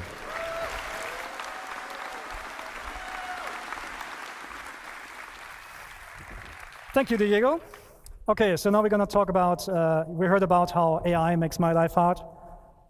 Now let's talk about how to return the favor. We're talking weapons. So, the weapon and aiming systems in squadrons, they went through a lot of changes. I can only mention a couple of them, so I will go through them relatively quickly. First thing on our to-do list is basically weapon tuning. At the moment, almost all weapons in the PU are practically the same. In Squadron, that's not the case. Almost all weapons have different properties. They have like different projectile velocities, different DPS numbers. But they're not just different in terms of these numbers. They also feel different. Remember the cinch cannons from like a couple of years ago? They were very powerful weapons, but they were extremely easy to use, which made them meta weapons. So we're going to bring the cinch cannon back, but we make sure that the amount of work you put into these cannons in order to employ them is on par with the other guns. So there's a lot of stuff that we're going to do to make sure that weapons have a lot of pros and cons and avoid meta. Specifically for this build, Brent is equipped with a I think a close and runner laser repeater. Can you fire it once? Yeah. And the other weapon he has is he has 2 weapons on the wings, which are Gats cannons, size 3. With 1 push, they're actually firing 2. So we're also gonna have burst weapons and so on. Okay, cool. So a problem we have in space games is controlling the engagement ranges, because we want to bring the fights close. But the problem is that, well, how do I put this? Weapons usually, in order to bring them close, what the game devs usually do is they just restrict the ranges. Like in the PU, a lot of the weapons have exactly a range of 1,400 kilometers, which means often the fights occur at 1,399 meters. This is not a good way for us to control the weapons. And we tried out things like damage fall off, so that bullets get more damaging the closer you are. But the problem there is, how do you communicate that to the player? So we're going to do a couple of different things with that in the future. Let's see when the graph comes on. Okay, so show of hands or show, which of you has an Ares? Okay, as an Ares pilot, you might know the following problem. You have a target. You're going to aim at it. And then you... this is... What the... Okay, I need to go back. Okay, there's actually some stuff not there anymore. I don't know. What happens when you aim with your crosshair over the pip is that you actually not aiming at the pip. The legacy system gives you a pip which does not show you where the weapon needs the pip. The new aiming system actually produces the pips based on where the weapon sees them and reprojects them on the target. That means the aiming information you're getting is actually much, much more precise. And this is a very interesting, sorry, I said the completely wrong thing. I'm sorry, I'm nervous. Okay. Yogi. Controlling weapon ranges, sorry. I'll do it now, sorry. I missed that part. Okay, sorry. Okay, controlling ranges. In the future, all the weapons will get much, much longer ranges. Size 1 weapons will fly to up to 5 or 6 kilometers before the despawn. Wow. The way how we do this, how we do this is we're adding spread. Because spread is for us is a very good indication on how to control the ranges. This is not a one-to-one relationship there, so don't worry, you won't get like spread with like 20 degrees offset or something like that. Don't worry, right?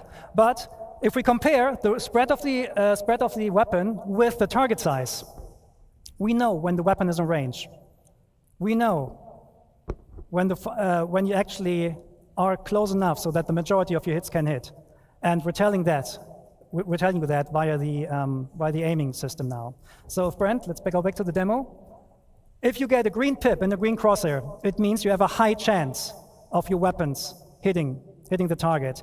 If Brent takes a little bit of a step back and waits until the pips and the crosshair turn red, this does not mean that the ship is out of range. You can still hit it, but you might waste bullets.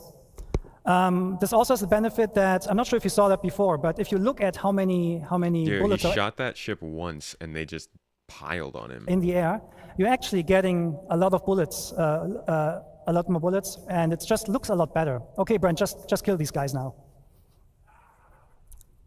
Bam!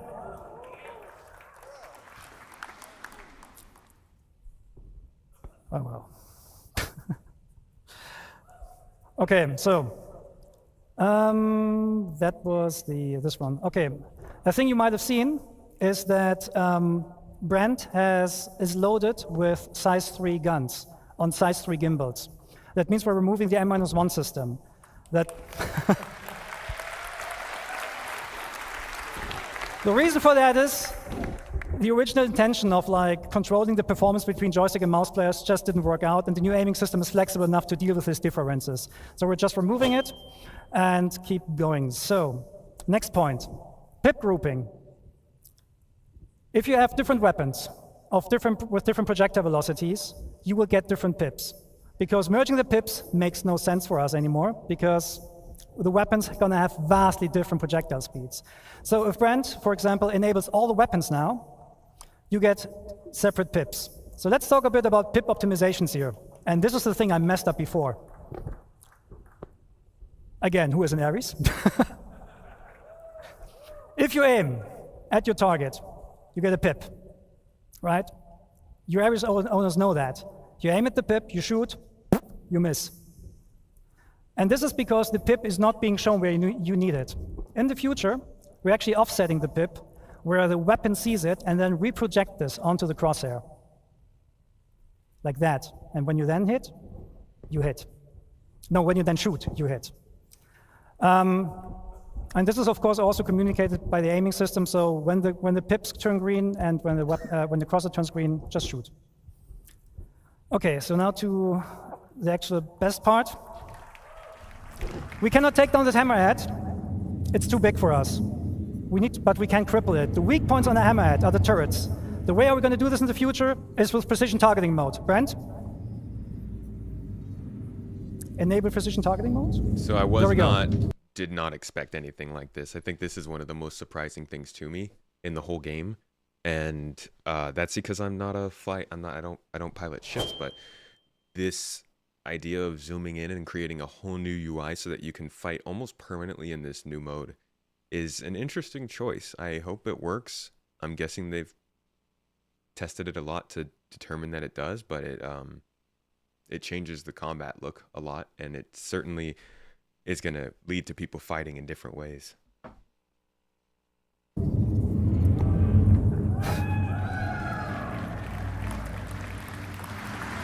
What this does, it does 3 things. You get this full zoom on the target.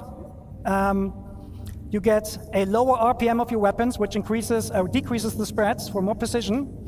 And you get the painting mechanic. Anywhere where you put your crosshair on that ship, it will tell the gimbal system where to aim at. So if Brent now attacks the turrets, your aiming system will automatically lead the shots.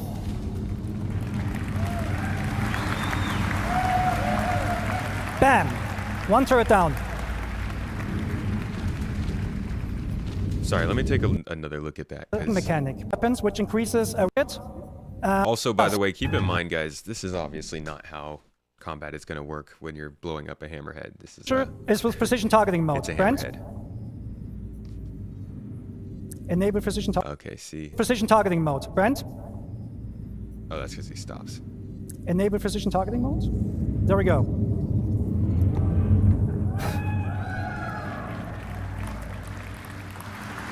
What this does, it does 3 things. You get this full zoom on the target. I see. So I missed this. I missed that precision targeting mode gets rid of the pips and just paints parts of the ship. That makes a lot of sense because they really want us to be more about targeting certain parts of the ship. This is what we were talking about earlier. This is why you're not just going to get shot and blow up. You're going to get shot and you're going to lose parts. You're going to lose pieces of your ship. Things are going to get damaged. Specific things. Some people might want to take out your thrusters. Some people might want to just take out your shields. Some people want to take out your power plant so they can board you. The goal won't always be the same. It definitely won't be blowing you up all the time. Somebody wants to pirate you, they can't blow you up, right? If somebody wants to get a bounty on your ship, they can't blow you up. So this idea of figuring out an easy way for us to target certain spots was kind of necessary, and I didn't know how they were going to do it. I hope this solution works. You get a lower RPM of your weapons, which increases or decreases the spreads for more precision, and you get the painting mechanic. Anywhere where you put your crosshair on that ship, it will tell the gimbal system where to aim at. So if friend now attacks the turrets, your aiming system will automatically lead the shots.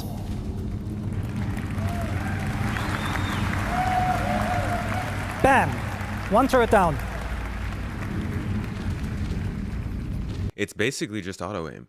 It's just auto aim for not, auto aim without seeing the auto pip. Which I think makes sense. This is like how they help players on controllers in shooters play a little bit better, because everybody in shooters is not very great on their own. Just like with this, we can aim, but we're not super great at aiming 500 meters at a 5-meter target. So I think this can help, and if you don't like it, I guess don't use it. But it seems like there are some upsides and downsides to using this method of fighting. Okay, so this hammerhead now understood that it's not good, that doesn't stand a chance right now, but this will be the way how you in the future will fight against sub-targets and so on. The good thing about this, it also works even without painting the target directly, so you can do very, very precise warning shots. And there's no aim assist that kind of like destroys your aiming processes. Okay, so the fight. See, so in chat, somebody said everyone's going to use this because it's easier. That is the whole point of this. They want to put these things in the game so that everyone uses it, so that they can balance it. Guys, they're building a game. They're not releasing it. This is all part of testing. Like, if this system doesn't work, they'll change it. This is happening because the last system didn't work. So we give them the feedback on this, and we figure out a way that this will work better for the players. It's now over. Sorry, I need to rush this a little bit because I messed up stuff before. And we're going to look at Pyro 3. Okay, Brent, switch to nav mode and bring us down to that landing spot. So Pyro 3 is also called Bloom. It's a very big planet with a nice atmosphere. And, oh, something wrong with the throttle? Oh well, something's wrong with the throttle. We'll try to go down as fast as possible though.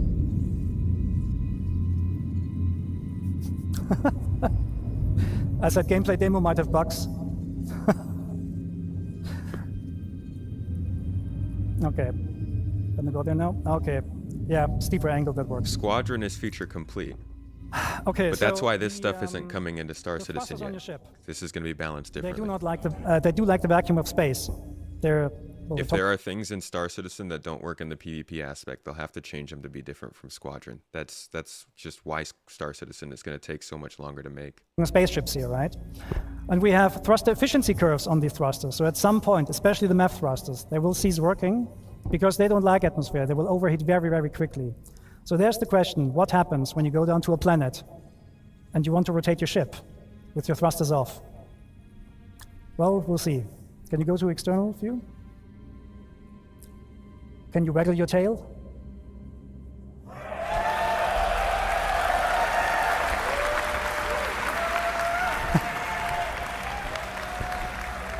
Okay, back first person. Okay, so what you see here is the new aerodynamics model.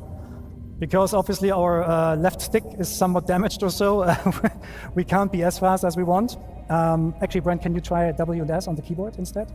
So the control surfaces are a big deal. We can actually go back to when they first tried to, I don't even know what it would be called, CitizenCon aspects of flight or something along those lines, maybe.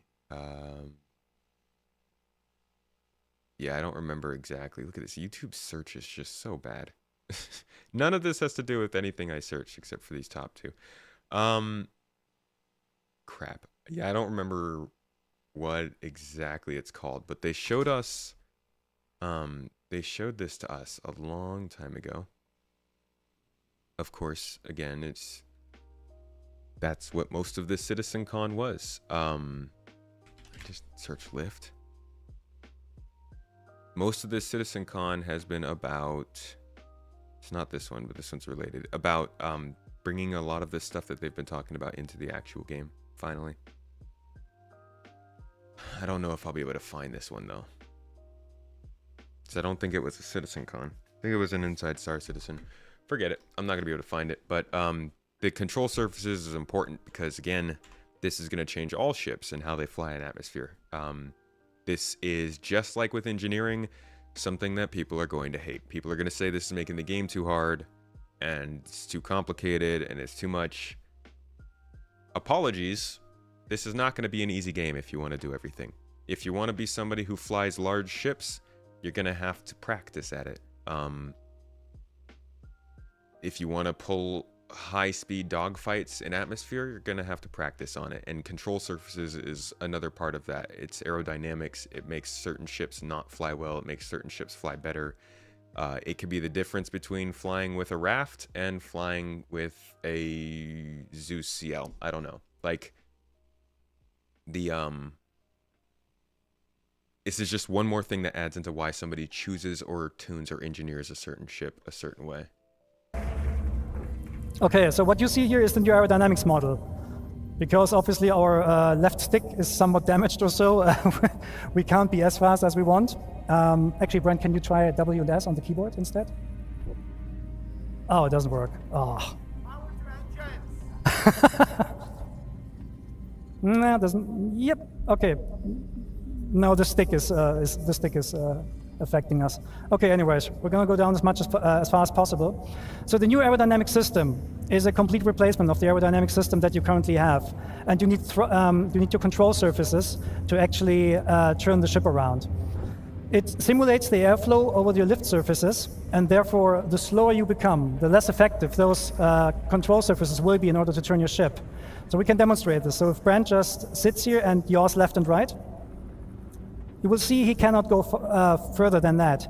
That is in line with what real airplanes also experience when they're trying to use the rudder to yaw left and right. So what Brent can do here is he can roll and he can pull to actually change his direction.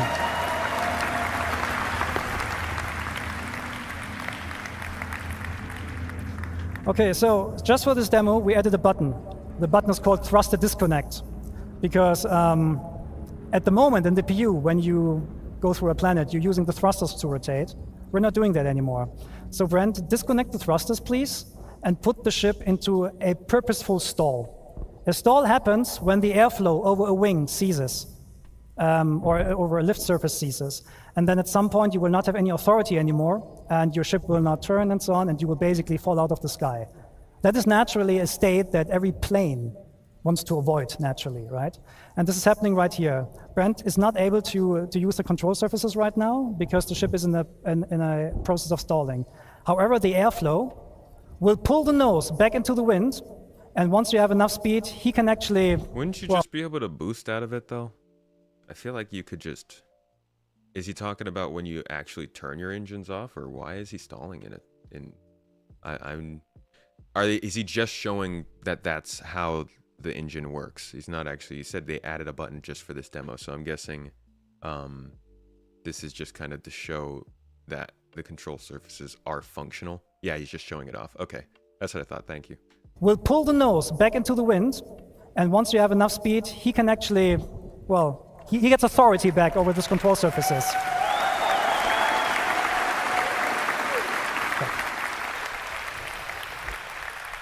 That means for you as players, what you can actually do, you can do aerobraking, you can do pure gliding if you want to. You can even do like competitions like, I don't know, like drop ships out of orbit and then see how far they glide. This is all possible with a new system. Yeah, it was airflow. So let's talk about he turned the thrusters off. How do you come to a stop now? To come to a stop with the new system, you need to purposefully put the ship into a stall. But don't worry, when we don't have the thrusters disconnected, IFCS will help you. So you're gonna bring down the speed more and more until you're reaching stall speed, which is about now. And then the thrusters will kick in and catch you. See, now this is the part where I figured they would talk about the heat system, which is a big part of, you know, keeping us on the move and using our control surfaces, but I don't think he mentions it. That means, however, you are now in a state that the thrusters don't like, right? So at the moment we have turned this up, but in the future you will not be able to hold this for long. Oh my God. Look at me. Just premonitions constantly. But yeah, that's really important, guys. You won't be able to just hover like this. Not only is the hydrogen fuel dropping really quickly, but your thrusters will also kind of start to take some wear over time. So at the moment we have turned this up, but in the future you will not be able to hold this for long.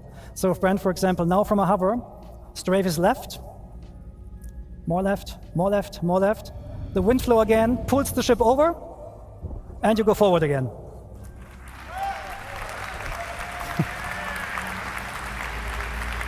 I'm really sad that they didn't have that in here. I really, really want to know what kind of VFX and SFX they're going to do for ships with VTOL, because they're going to have to really sell the idea that you shouldn't be just hovering there for too long.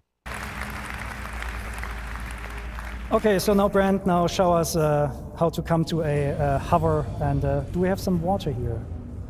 Oh yeah, there's our point, okay.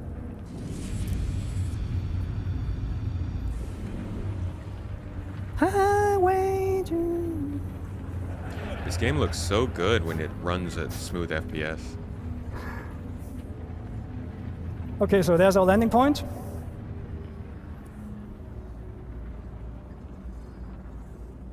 Can become a little bit slower, I don't know, 100 meters per second. So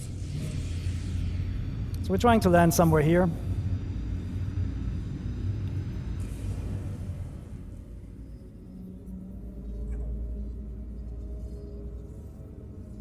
Whoa, look at this.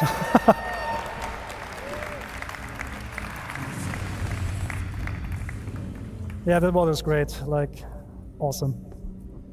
Okay, so now we're coming to a, so now Brent will try to land with a broken throttle.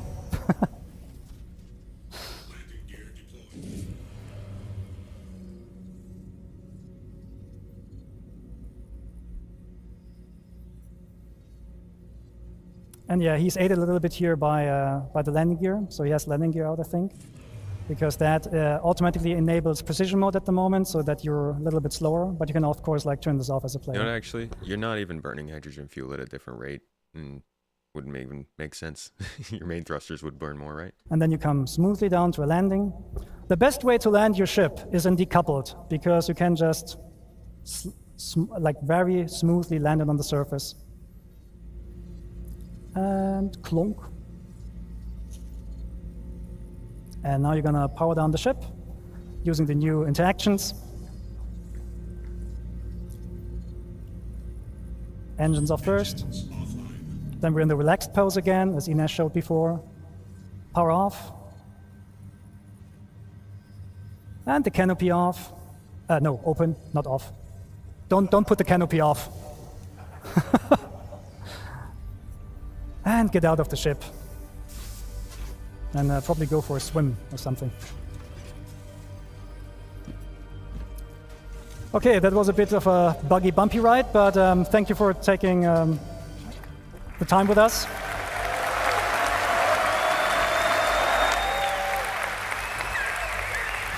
Awesome. So yeah. And we'll see you in the verse. Thank you. So those are our two demos for the day, folks. Honestly, the see, could have. What else do they have uploaded? I think they were good.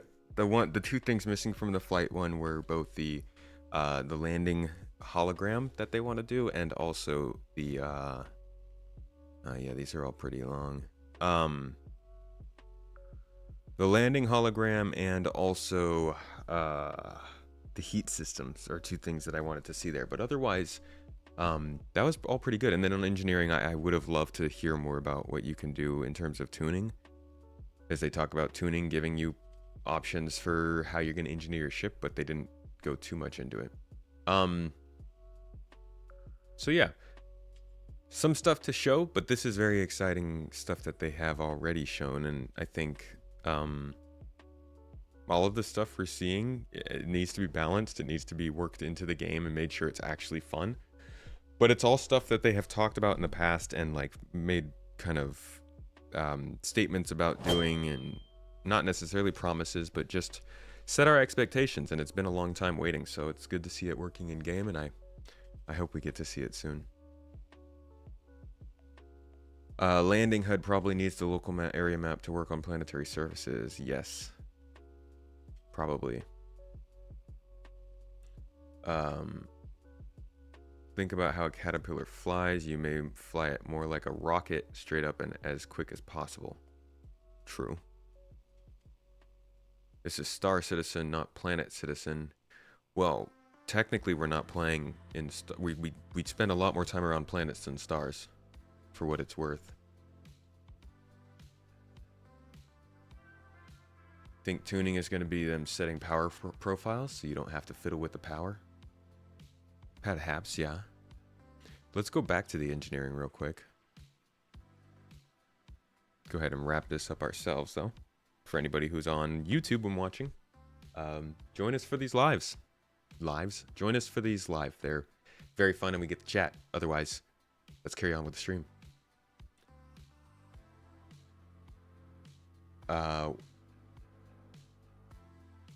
Why you can see them tuning non-space plane ships to perform in their own way, or just not be flying as much in atmosphere. I mean, they'll still fly. You just want it to be fun so your friends will play. I think they're aiming for fun.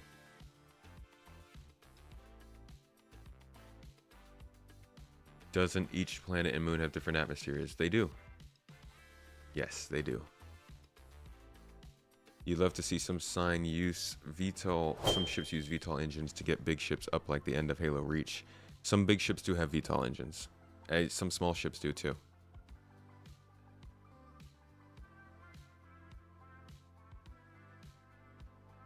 Alright, let's check this out again.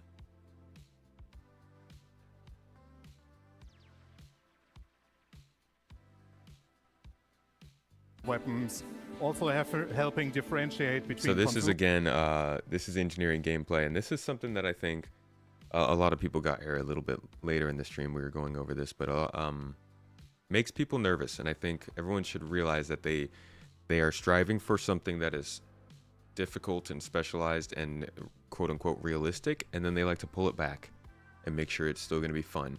Fun for people who want to do it, but fun. A lot of people aren't going to want to do engineering, but I think this is good stuff. And converters. You can tell the current state of the item. That means the amount of energy it produces, consumes, or has stowed. The health state it is in, the current wear and tear on the item, and the current state it runs in, like charging or being in an idle state. You can directly interact with these items, turn them on and off, and in the future even switch their states. If you hover over a relay, that I will be hopefully doing soon, you will also see that the amount of fuses that are still active, and yeah, because a relay consists of several fuses, basically they're their own set of lives. And here you see all the details. Yeah, good point in chat. People who don't want to do this stuff can pay other people to do so. And that's kind of how we get jobs. Like, I was saying it earlier, if everyone wants to do it, then everybody is going to do it. And nobody will get paid for doing it, because everybody will be like, oh, well, I'm fine with doing this. The only way you'll be able to get paid doing it is by NPCs, which is probably how you'll mostly get paid doing it, but you know, at some point they need to build an incentive into the gameplay for players to play together, and they have to give players something that they don't want to do so that they pay other people to do it, you know? Ship maintenance doesn't have to be fun for everyone if you can pay someone to do it for you. Yeah. Yours is not box shaped at all. You're what? Oh, the Pisces. It's got a bit of a lifting lifting shape to it. And even close doors for them, or like compartments in this case where Simon just forgot to close the compartment. Your aim is to be good with a rifle and excellent engineer. Hopefully not at the same time. Yeah, so Pete destroyed the relay, but we need the ship in fully functional state, so yeah, I'm running now with a fuse and place. So now we're kind of seeing where all the relays and fuses are in this ship. Again, feels like something that they did.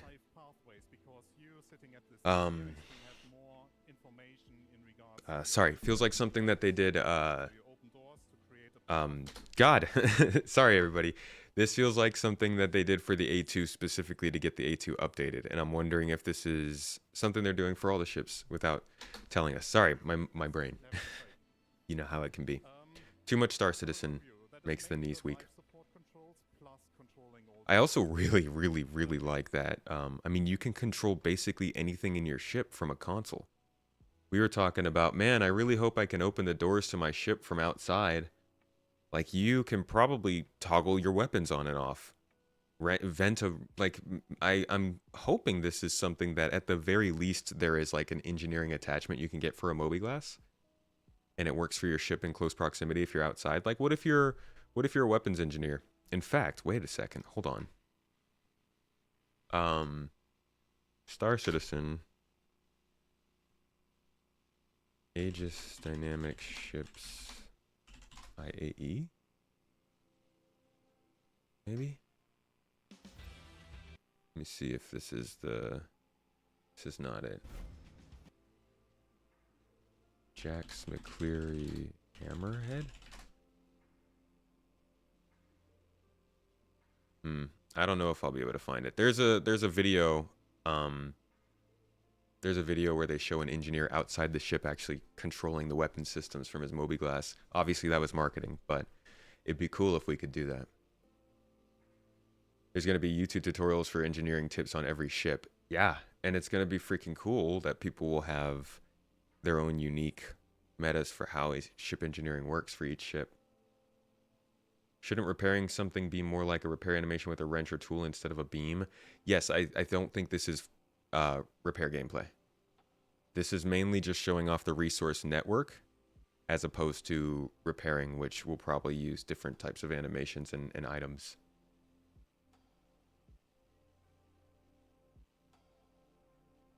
Yeah, tuning is coming too.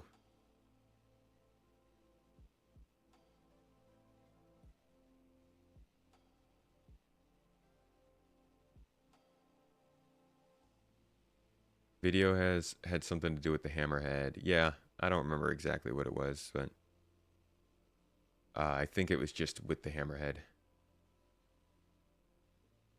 Your thing of the video that introduced the hammerhead? No, it was something different. It was a Jax McCleary IAE special. Not too important. It was like a 2-second shot. Again, we show the details of each room, like the temperature, pressure. I know they showed the repair gameplay. I mean, that's not going to be final repair gameplay. That's probably just a placeholder. I mean, it's likely the basic gameplay, but in the same way that salvage uses a salvage beam, and we're also seeing component salvage and ship structural salvage, repair gameplay won't just be shooting a beam at a thing. Anytime you ever see any gameplay ever presented by CIG ever in your life or forever and ever till the end of time, and it's the first time they've shown it, just automatically put in your head that they're going to add more to it. They never give us what they show us the first time. So I opened that door for you, and It never happens. which item you mean. It also allows us to control like the outside-facing doors much better. So you Pulling can out components should be like carrying a box. the left side ramp or the So removing with hands like carrying a box in a box mission, then putting it down and repairing or replacing the item. Yes.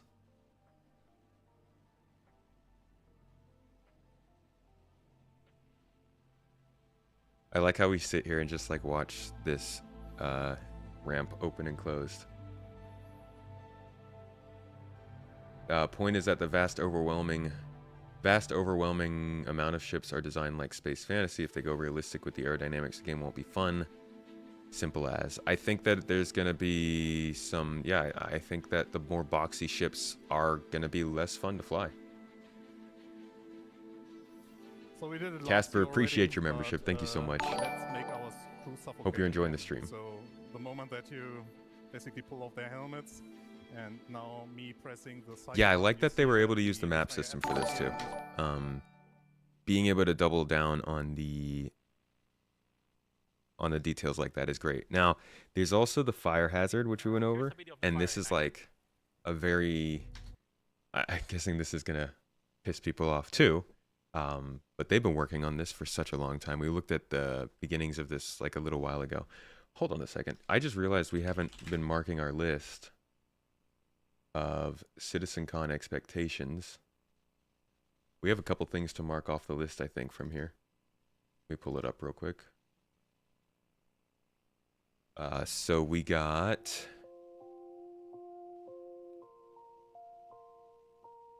Excuse me. We got to see engineering gameplay. We got control surfaces. Anything else here? New quantum travel, yes. And that's it. But yeah, it's pretty solid, the amount of stuff that we kind of called were gonna be there and then showed up. Granted, they told us a lot of it.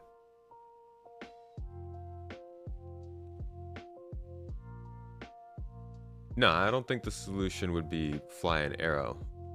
I think it would be fly an arrow for a certain situation. I'm guessing like a caterpillar is not going to be flying great, but it's still going to allow you to fly and do your job and deliver your cargo.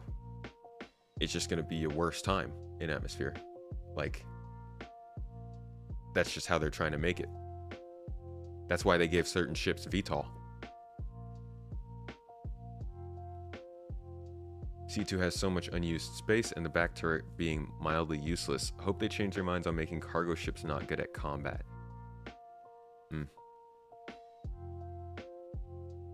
All right, so yeah, fire. You've seen in other videos of fire. Let's check this It's out. a small fire, you can just put it out with a fire extinguisher. Pretty simple. It just works. Here's a bit of a bigger fire. It might be that you cannot only put it out on your own.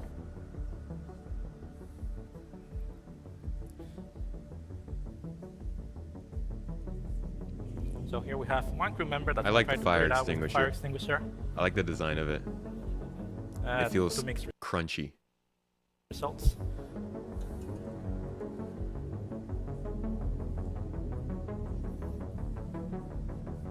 And here we have the option of using the life support system Thorsten showed up before, and yes, vent in the area. So I'm wondering, like, what happens if you vent the area while the door's open? Can you not do that?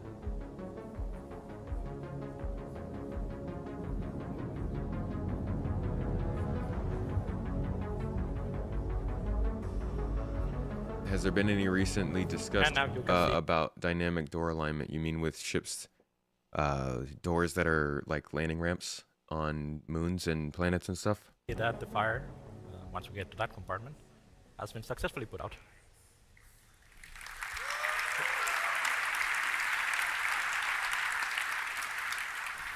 Should have fire suppression on ships. Yeah, but then I don't get to spray my ship, my fire extinguisher. Okay, here is the final demo for engineering. Again, they're showing a lot of like the UI here, which I think is still very clunky and messy. They've got a lot of work to do on this, making it more user-friendly, but the information that you get out of this is pretty pretty cool. I feel like I'm gonna know what kind of components my ships have much more now that I can see it on this and not just on my what's it called? My Moby glass. Modify the damage system slightly to represent impact penetration on a very basic level. So you are gonna see that the quantum drive is gonna be hit by the Gladius attacking the ship. So, yeah, being attacked by a Gladius for an A2 isn't like a big challenge, but in this setup we were not like fully staffed. That means we had our engineers running around and yeah, no one being seated in the turrets. So, yeah, our goal was basically to flee the Gladius.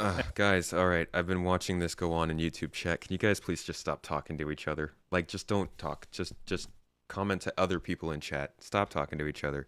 Thank you. And yeah, with the Gladius actually shooting the quantum drive and damaging it, I thought, hey, it's a good idea to tell Pete and Simon to repair the quantum drive as a priority. As you can see, I somehow missed that the habitation room caught fire.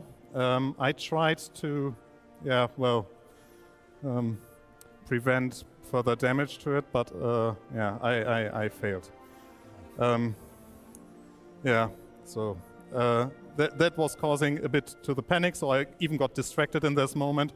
So we managed to have the quantum drive survive, but here I notice, oh, actually the power plant also starts to take damage, and at this moment I'm also telling Pete and Simon to switch their attention to the power plant, because if we lose the power plant, it's also like almost impossible to flee.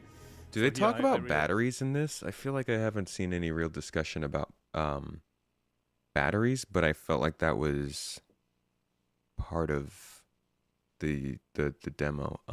This is mainly about like the actual power systems, and it takes some sitting down and looking at this. I guess there's a battery here. It takes some sitting down and looking at this and like really drawing the lines to understand what's going on here. But basically he's talking about how the power supply, which is here and here, are trying to run components, but they've got fires going on. They've got a component that's damaged that they need to repair. So like things aren't smooth. Excuse me. He turns it on in this demo. Okay, so we'll see. So yeah, things aren't really going smoothly, and that's part of the complication of engineering. Glad you enjoy the content. Thank you so much for coming and joining us live. Biscuit, the chicken biscuit. Good to see you. Plant also starts to take damage. What if the battery catches fire? It's Pete and it's not a good thing. To I guess switch vent the their atmosphere. attention to the power plant, because if we lose the power plant, it's also like almost impossible to flee. So here I realized, oh my god, we are going down fast, and I think at this point now, yeah, I opened the compartment to make it access faster, but that was already too late, so the power plant died. So yeah, they lost power, which is basically, I mean, that's why, again, they're adding more components into everything. Redundancy. They still have a power plant, but let's see how it continues. And yeah, so the backup is to activate the batteries, which I did here. So yeah. So that's what you were talking about. Simon There's and our Pete still batteries. tried their very best to fix it, but yeah, didn't manage to. Yeah. JG, thank you so much for the bits. Just keep your ship vented so it doesn't burn inside. Good call. Thank you for the 100 bits, man.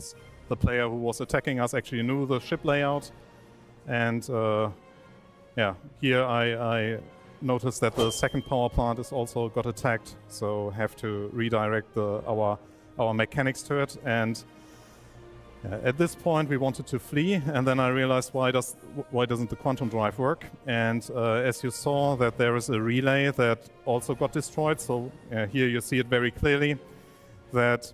Yeah, with a relay being destroyed at the quantum drive position, that means that the quantum drive cannot be accessed from the pilot seat. That means that yeah, I also had to get that repaired. So it was. So yeah, that doesn't look like a that doesn't look like a Star Citizen-esque final animation for gameplay. A bit chaotic. Everything was also happening a bit too fast. Here trying to save the second power plant because were already running out of battery life. So yeah, if we would have lost the second power plant, that would have been our certain death. And I think at in the next part of the video, we basically asked someone to fix the relay at the back so that we still be able to jump away. So this will be using Maelstrom. In general, repair and destruction of ships will be using Maelstrom. That's why your time to kill will be going up so much. And that's why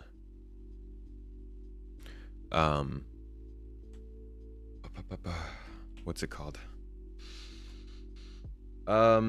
That's why, you know, people are going to be doing a lot more precision targeting. It's not just about destroying ships. It's about damaging them and taking out their systems and lowering their defenses instead of actually just blowing them up. Now give me a second, everybody. I do want to see real quick, because I do need to get footage of Pyro at some point. I need to see if it's open right now. I'm not sure. I really wish it was just on the launcher. They make these things so hard to find. I'm sure somebody in chat will let me know, though, if it's not open yet today or what.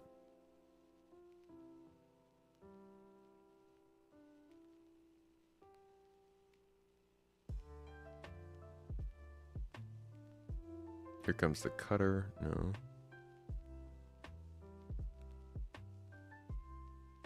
It's going to be on Spectrum. –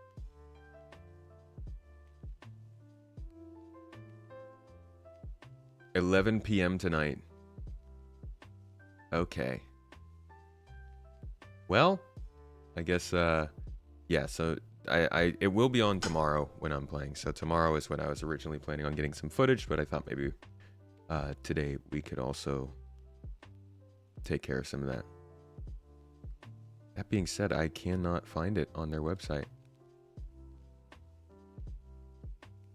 Like, it should be here in Spectrum somewhere, right? Guessing in general. Looking for questions. Oh, are they doing a Star Citizen live about engineering? Dedicated Q&A follow-up to this year's CitizenCon presentations. Oh, this Friday at 3 p.m. 8 a.m. Pacific. Showcase an exciting... Fix it and fly it, engineering gameplay, activities, as a crew member, maintenance and malfunctions, and then a demonstration. Yo, this is huge. The support that they're doing right now for this gameplay, they're very clearly trying to give people solid information on how this is going to go. They don't want you guys to be left in the dark or surprised. They've taken a while to be, giving us all of the information about this. But now that they are, it seems like they're doubling down on making sure that it's clear. So that's good. ISC will just cover CitizenCon? Okay. Tonight at 11, tomorrow at noon. Yeah. Yeah, I was going to do tomorrow after we did whatever else we were doing for the day. Plans to put it in Arena Commander would be great. I would love to hear more about that. And I'm guessing... that will be part of their messaging there. Hey, we're gonna have this for Q1 in Arena Commander maybe, or something like that.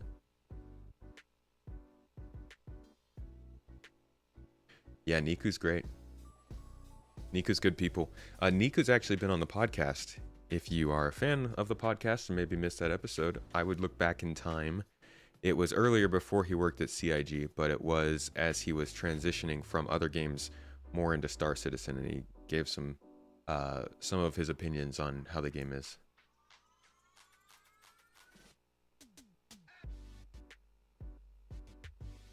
Hope with ballistics you can shoot the flight deck crew. That way you can just board the ship without doing any real damage. Man, that's hardcore. Unless you're playing on point and can snag the power plant just like a headshot. Yeah. See you later, Bishop. Thanks for hanging out.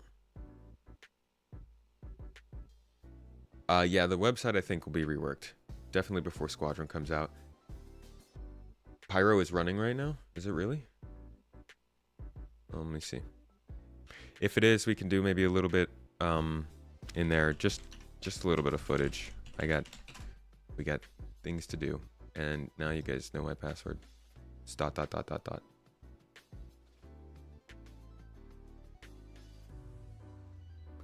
Don't slow down my stream, please.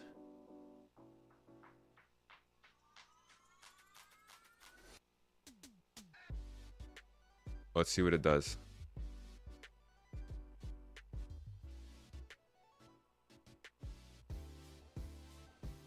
And this we can be done with.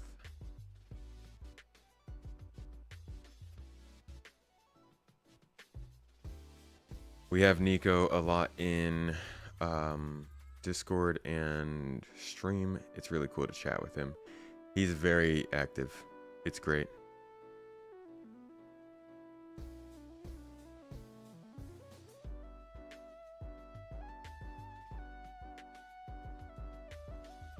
Pyro is nuts. Pyro is pretty cool. I like what I'm seeing from Pyro.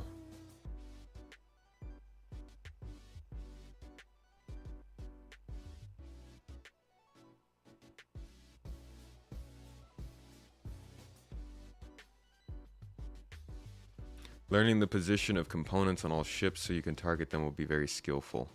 Knowing a ship is going to help a lot. 19,000 error. Oh, okay, so it's not actually working.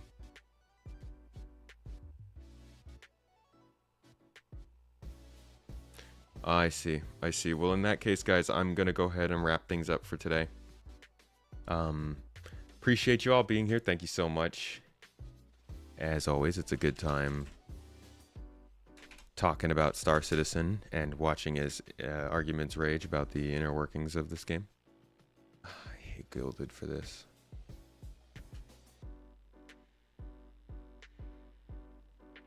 I hope you guys have a good week and have been enjoying yourself. We'll be back, if not tomorrow, then definitely the next day. But I will be aiming to be with you guys again tomorrow for some more good stuff, some learning, some playing, some information, and some throwbacks. We might do some more CitizenCon recording tomorrow, or we might do some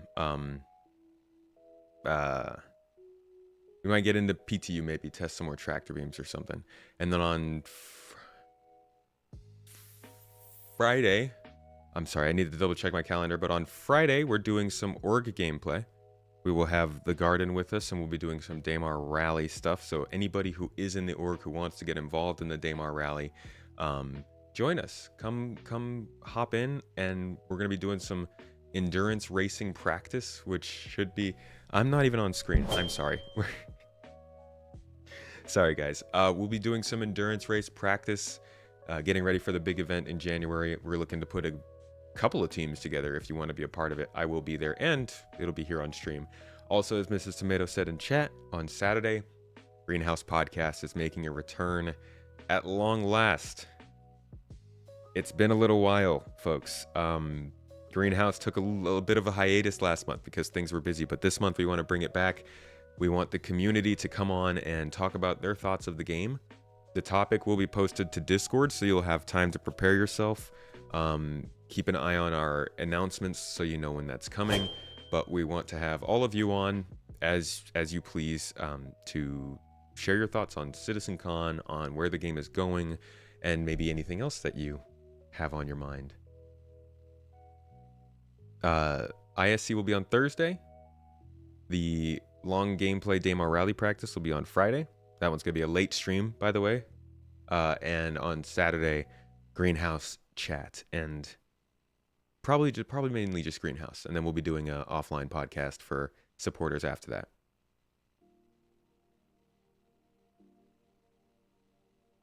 All right, y'all. Again, much appreciation for you all. You're all really great. I appreciate you being here. It's an exciting month, and I can't remember a time when there was more, when the floor of excitement for Star Citizen was higher. I'm seeing new people coming into the game.